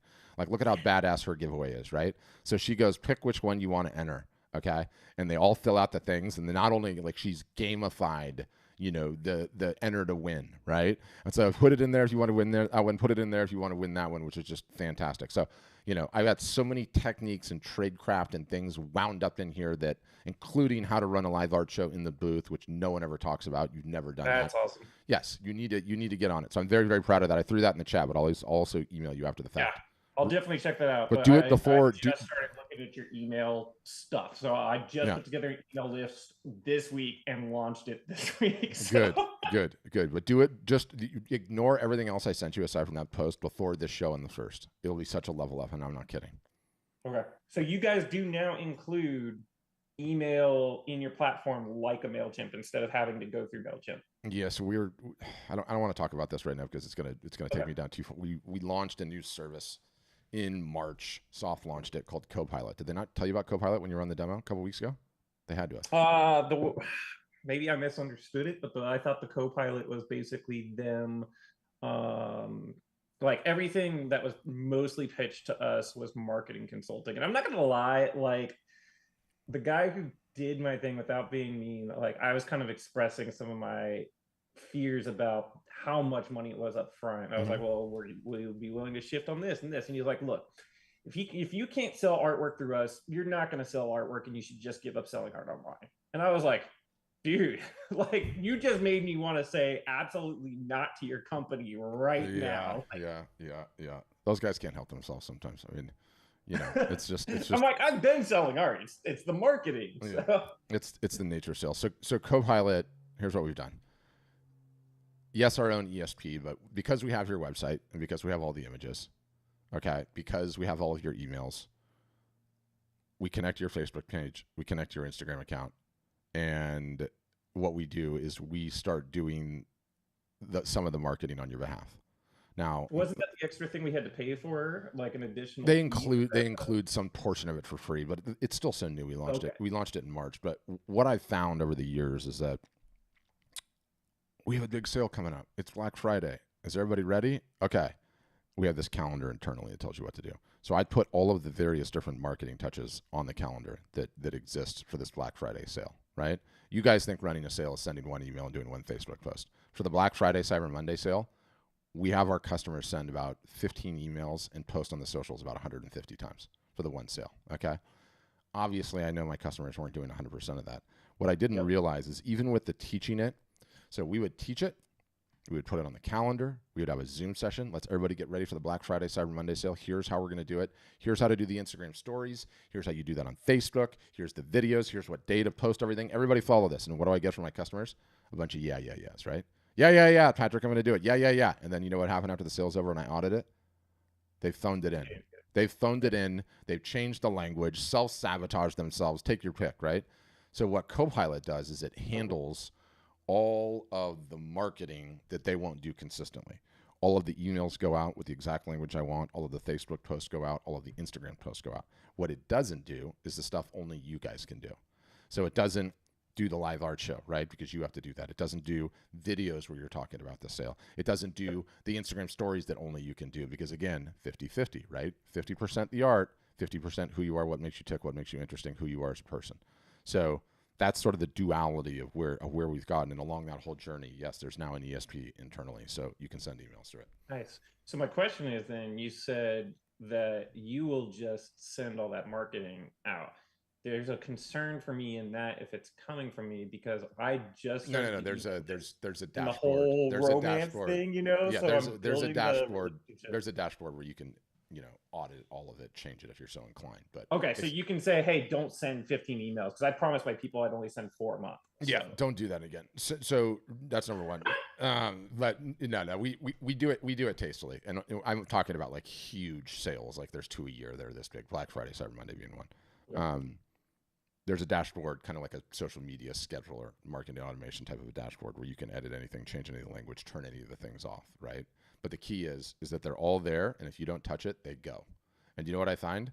The best thing that my customers can do is not even look at it, and instead focus only on the marketing that they can do. Focus on creating the work and only the marketing they can do. And when you do that and you get out of your own damn way, magic happens. Magic happens. Because for the first time, you've actually marketed consistently. For the first time, everyone in your ecosystem actually knows you're an artist and you actually have things for sale. And that's the biggest thing. It's the biggest thing. It's huge.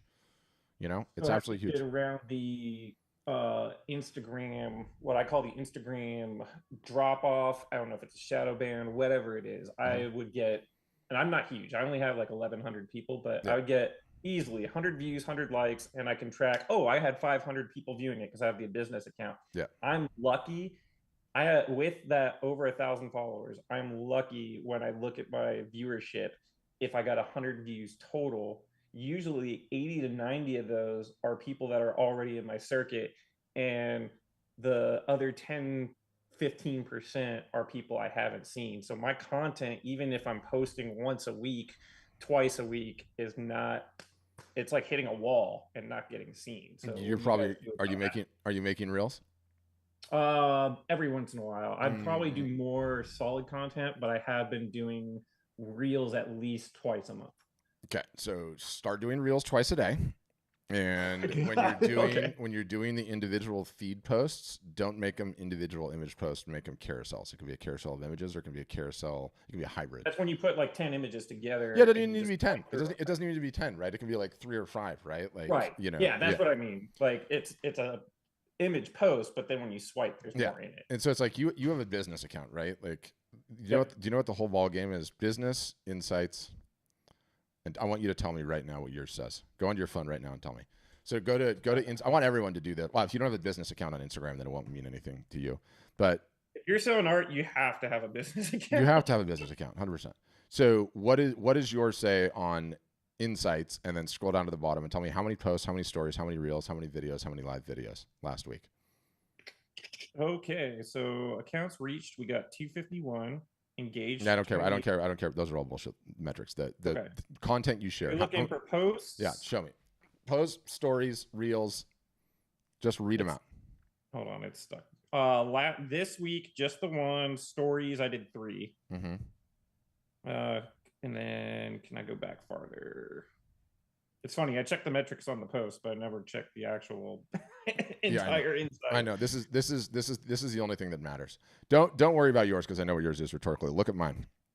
20 posts, 57 stories, 74 reels, 3 videos, 8 live videos. That's a normal week for us. And we have a tremendous amount of spend. So you're not posting enough. Your frequency is nowhere near high enough, and you're not doing enough reels. So the reels are what get the extra love right now because Instagram is very hot on reels. Now, this is always the case. This is always the case, right? Like social media swings from one side to another, but you're not posting consistently enough. You're not even posting close to consistently enough.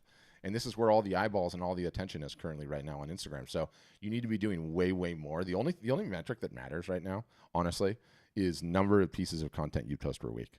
And that's why you don't need to be spending any time, wasting any time building a damn website or worrying about the branding, which is nonsense. That is a freaking train track to hobbydom. You don't want a hobby. You want a damn business, right? But look at this. If you haven't started listening to this, I want you to start listening to this, okay? It's free. It's on Spotify. It's on Apple Podcasts. It's everywhere. Orange logo, Art Marketing Podcast. I want you to listen when this is over. These are the only two things I want you to listen to. I want you to read the damn Ultimate Guide to Shows and Fairs, okay? Because that is going to help you out. Awesome. That's going to help you out for the thing on the first. But this is the one that I want you to listen to, number 54. The most important metric no one talks about, focus on this and win. Essentially, the long and the short is that episode, okay, is it speaks to the only metric that matters, which is the number of pieces of content you share per week, okay? When you focus on that to the detriment of everything else, turns out your business will actually start growing because the whole damn world is on Instagram. It is the easiest way to reach people without leaving your house. And if you start posting regularly and frequently, you start getting better, getting more comfortable, getting the learnings, and start kicking ass, right? Like I literally want you. Let me show you. Okay. Is that part of your Copilot? You guys help with that too? Yeah, I mean, Copilot obviously does a significant amount of posts for you, right? But like, let's look at the phone. I'm going to share this for all of you guys because I want to demystify just how damn not difficult this is, right? And then you know what I want you to literally do? I want you to go get freaking Boba Fett off the damn wall, okay? And then I want you to set your phone up on that tripod because you have more sophisticated camera equipment than just about anyone on this call, and you could be doing one of these right now, okay? So I'm Ian right here. Watch this. I'm going to press the plus button, okay?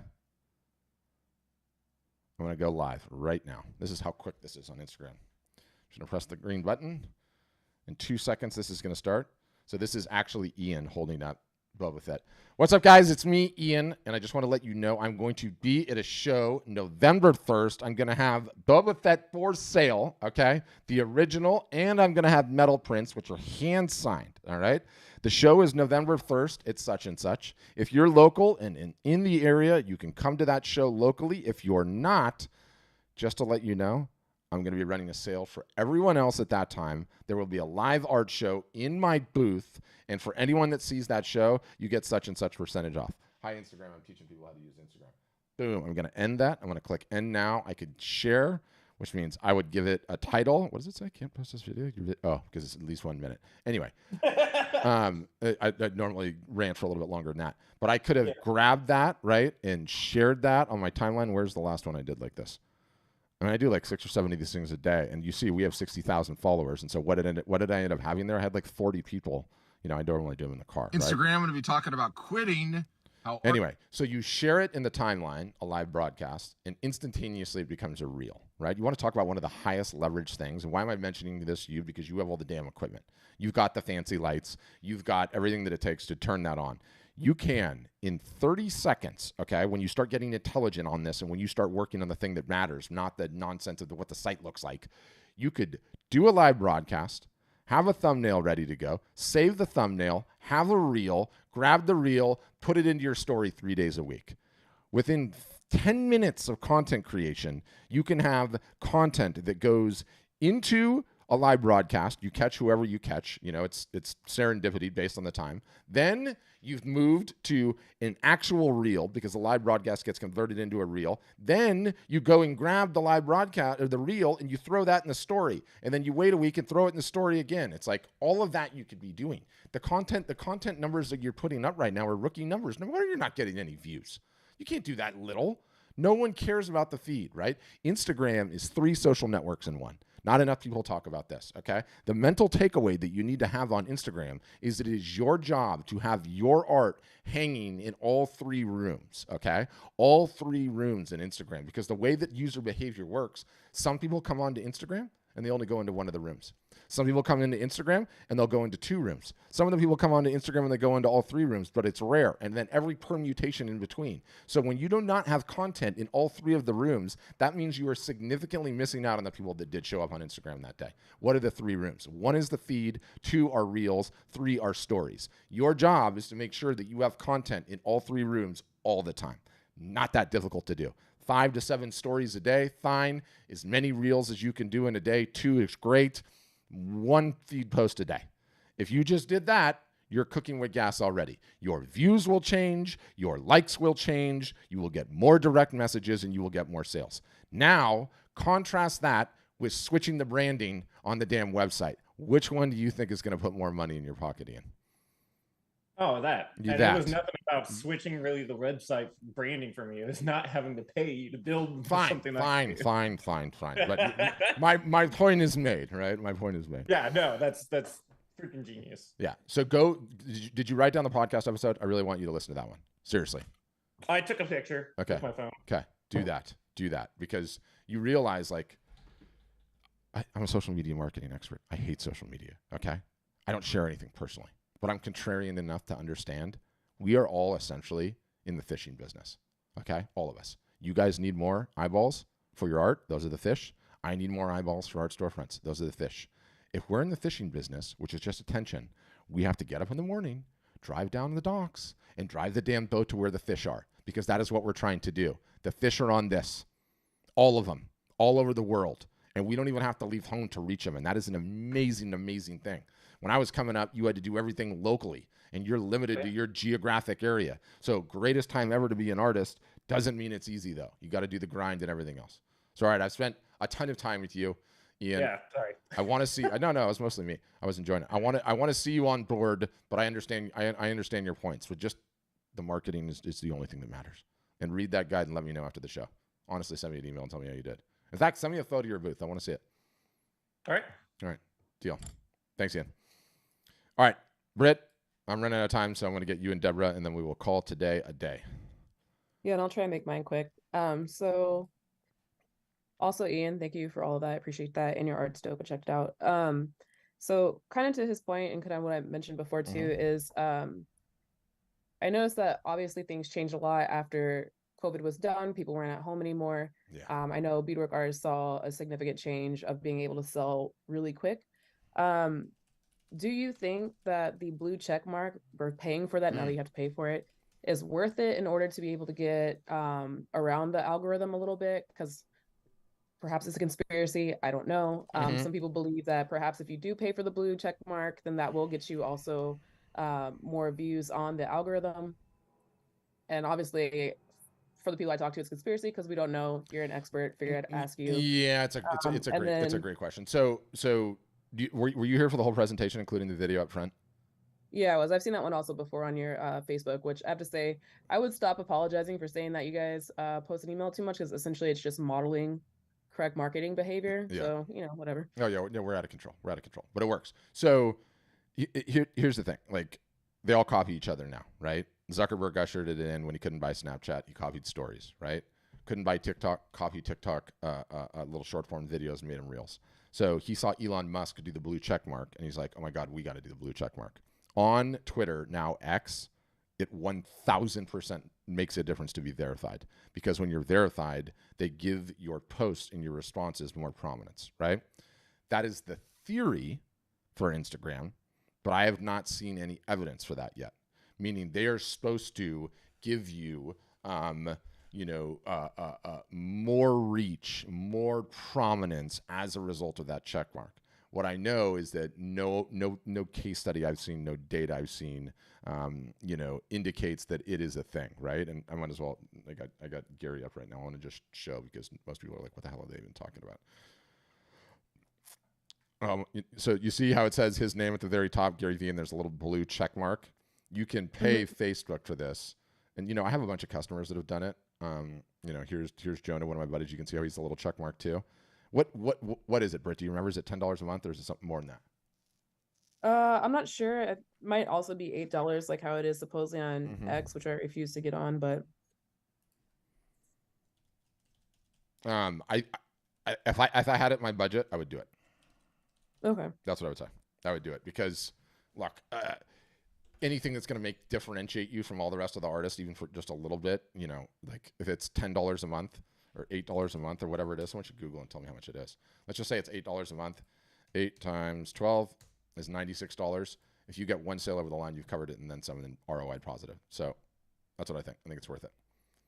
Okay, sweet. And then, I'll be honest and say that I don't, at the moment, I can't afford y'all's prices. I definitely think it's 100% worth it. And we'll definitely be trying to save up to, get that initial 1,700. But I was wondering if you knew off the top of your head if there was particular times in the year in which y'all have sales. So I do notice that y'all say that you're having a sale often. Yeah. But want to know when there is like a sale for sure. Yeah, we do, and some are certainly better than others, right? So don't stress about us and, you know, buy into the urgency or anything else. Like, I would rather you be ready to go when you're ready to rock it and be like, okay, I'm ready to make this commitment. And then, you know, I'm sure we'll be able to get you a good deal at that point in time. I want you to come in fired up and ready. And I want you in the meantime to listen to the podcast. I'm serious. Okay, yeah, sweet. Definitely will. It'll Thank help. you. It'll help blow the chef thing up too if you want to go that route. So do both. Do both. That one's fine, but I'd prefer going the artist way. Yeah, of course. And then just traveling and cooking when I get called up to do that, which is fun, but working on the line is hell, so I'm good. yeah, it is. It is like one of the hardest jobs, period. Like, you know, and then you throw in the dishes, which I just despise. But okay. Britt, Yeah. good talking to you. Now I have to find Britt on Instagram. Britt, share your Instagram so we can all look at the wonderful food shots, which I know you probably don't have enough of, but throw it in the handle anyway. Okay, Deborah, you're up next. Go ahead, Deborah. Yeah. What's the $1,700 for? Is that for building the website? I saw you had an No, email. I mean, I'm sure. Build a free website. Do this for free for the rest of your life, whatever. What is that? So there's two things, and we offer deals from time to time. We're going to build your website for you regardless, okay? It's whether it's included or how you want to assign the cost, this, that, or the other, fine. The never have to touch your website again for life is also a thing that we've offered. I think we offered that 2 weeks ago, and I think that's gone away now, but essentially it's if you ever need to update the website, change out an image, add a page, take a page away, whatever, we did that for you for life. We're constantly experimenting with things. But really, the easiest way to think about it is you pay a one-time fee and you pay a monthly fee.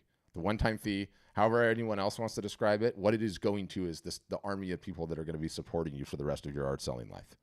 That's what it's for. And it's like, it's not a little. We have like 200 employees. $50 a month plus 15%. Yeah, depending on what plan you're on. There's some that are lower. But like I said, they just ran a plan too that has no transaction fees, period. So your special of building a free website and all that stuff doesn't have anything to do with the 1,700. No, it's just included. They might phrase it differently, but I'm over here in my own little marketing silo and I say things differently. Don't tell them I said it. Okay. All right. But like again, the reason I say that is like I don't care. I'm supremely confident in the value of our product in sharp contrast to just about anyone else that's out there, because once you have your stuff up on the website is when you actually need the help. With everyone else, once you have your stuff up on the website is when they say, good luck. If you have any problems, search the internet or search the forums. Yeah, with us, 5 days a week, week in, week out, after hours, for the rest of your life, there is someone there. There is support. Support. Yes. Support, call it education, call it community. You're not alone. Do you know how valuable that is? I mean, yes, anyone, I do, because I have this problem with trying to figure out A to B. I'm not technically proficient here. I know. And I'm not ever going to be, because I don't have time to go to college for 4 more years. I'm old, you know. Yeah. So I need somebody to help me. Yes. And I don't need to be searching around trying to find the answers, trying to figure out what things are. I need actual answers to questions from real people. 100,000%. And not only that, it's like, you know, your guys' superpower is creating the work, right? The only thing that you should be working on is creating the work, and then what little marketing you need to do for marketing the work. And we teach you how to do that. Anything else means you're not going to go anywhere because you're too busy working on nonsense, right? Yeah, I know. Yes. Are you international? Of course we're international. Okay. Well, I mean, what does that even mean? Are you able to sell internationally? Yeah. Yes. Are you able to sell? Yeah, all day long. Overseas? Yep, all day long. Because I have a lot of people that buy my stuff from other parts of the world. Yeah, that'll likely change when you move from you know. Oh, sure, that's a don't do anything website. Yeah, I mean, when you move from a digital download site, I mean, like, I imagine that you got up on that site very, very early, and you have a ton of really well indexed, you know, wildlife photos, and essentially people are buying that stuff for editorial and web on the cheap, and Yeah, great. that's what they're doing. Yeah, and great. You know, you make $150, $200 a month. It's nice when the tide comes in and doesn't always go out. So I've never met a revenue source I don't like, but it's only going to be fringe money. It'll never not be fringe money. And Yeah, I can see that after 5 years. Yeah, and all it takes, and that model's getting destroyed in 2 seconds with AI, because now you can generate just about anything in AI. And so yeah, I know. They're starting to grab all my stuff and license it for AI. I noticed that. Yeah, they've already done it. You wouldn't notice it, but that's already happened. It's already done. I know. They did it in the background. Yeah. So anyway, but they did tell me about it. All of that aside, though, is like, okay, you sell a large metal print for $2,000, and in one metal print sale, you've made more than the stock images has in 12 years. Yeah. So like, what are we talking about, right? Like, well, of course, that's why I need to move on. Yes. From that. That was just a marketing experiment to see if it would sell, if people liked it, and what images were going and which ones weren't. Yeah. So yeah, I think I'm ready to move on, but I don't know if I'm ready for you yet, because I have to get on Instagram business, right? Oh, that's. I mean, you need to do about 9 million things, but we teach you all of those things, and we hold your hand. You teach me all those things. Yeah. Yeah. Oh. Yeah. Well, that's what. You just need Deborah. Just you're in the contemplative phase. Go get a demo. See all of the things. See all of the prices. Figure that all out, and then you'll have that data piece before you make your decision. Okay. Thank you. Yeah. Thanks, Dara. Yeah. So people are asking about international. Like, guys, there is only one problem in this business. One problem alone. That is getting the order. Okay. Anything else is not a problem. Everything else is easy in comparison. So the two printers that we're integrated with are both doing $35-40 million a year in business. They have extremely advantageous international shipping rates. And so if you have to ship something over there, you do it. Thank God that, art has not been Amazonified yet, by which I mean the expectation is not that art ships for free. So we live in a very blessed situation. It's like, anytime my customers offer free shipping, I'm like, don't do that. I don't want anyone ever thinking that art ships for free. It's expensive to ship. And if that is the expectation, everyone's life is significantly easier. But good session today, guys. I totally enjoyed that. I'm going to be sending you, all the follow-up material, all the links, some of the other stuff that I was sending you. I want all of you to get better at Instagram, whether you sign up or not. Now is the time to take a shot, you guys. Less than 30 days till Black Friday, Cyber Monday. It's go time, you guys. It is go time. There's never a better time to sell anything in North America than Black Friday, Cyber Monday. It's just, art doesn't matter.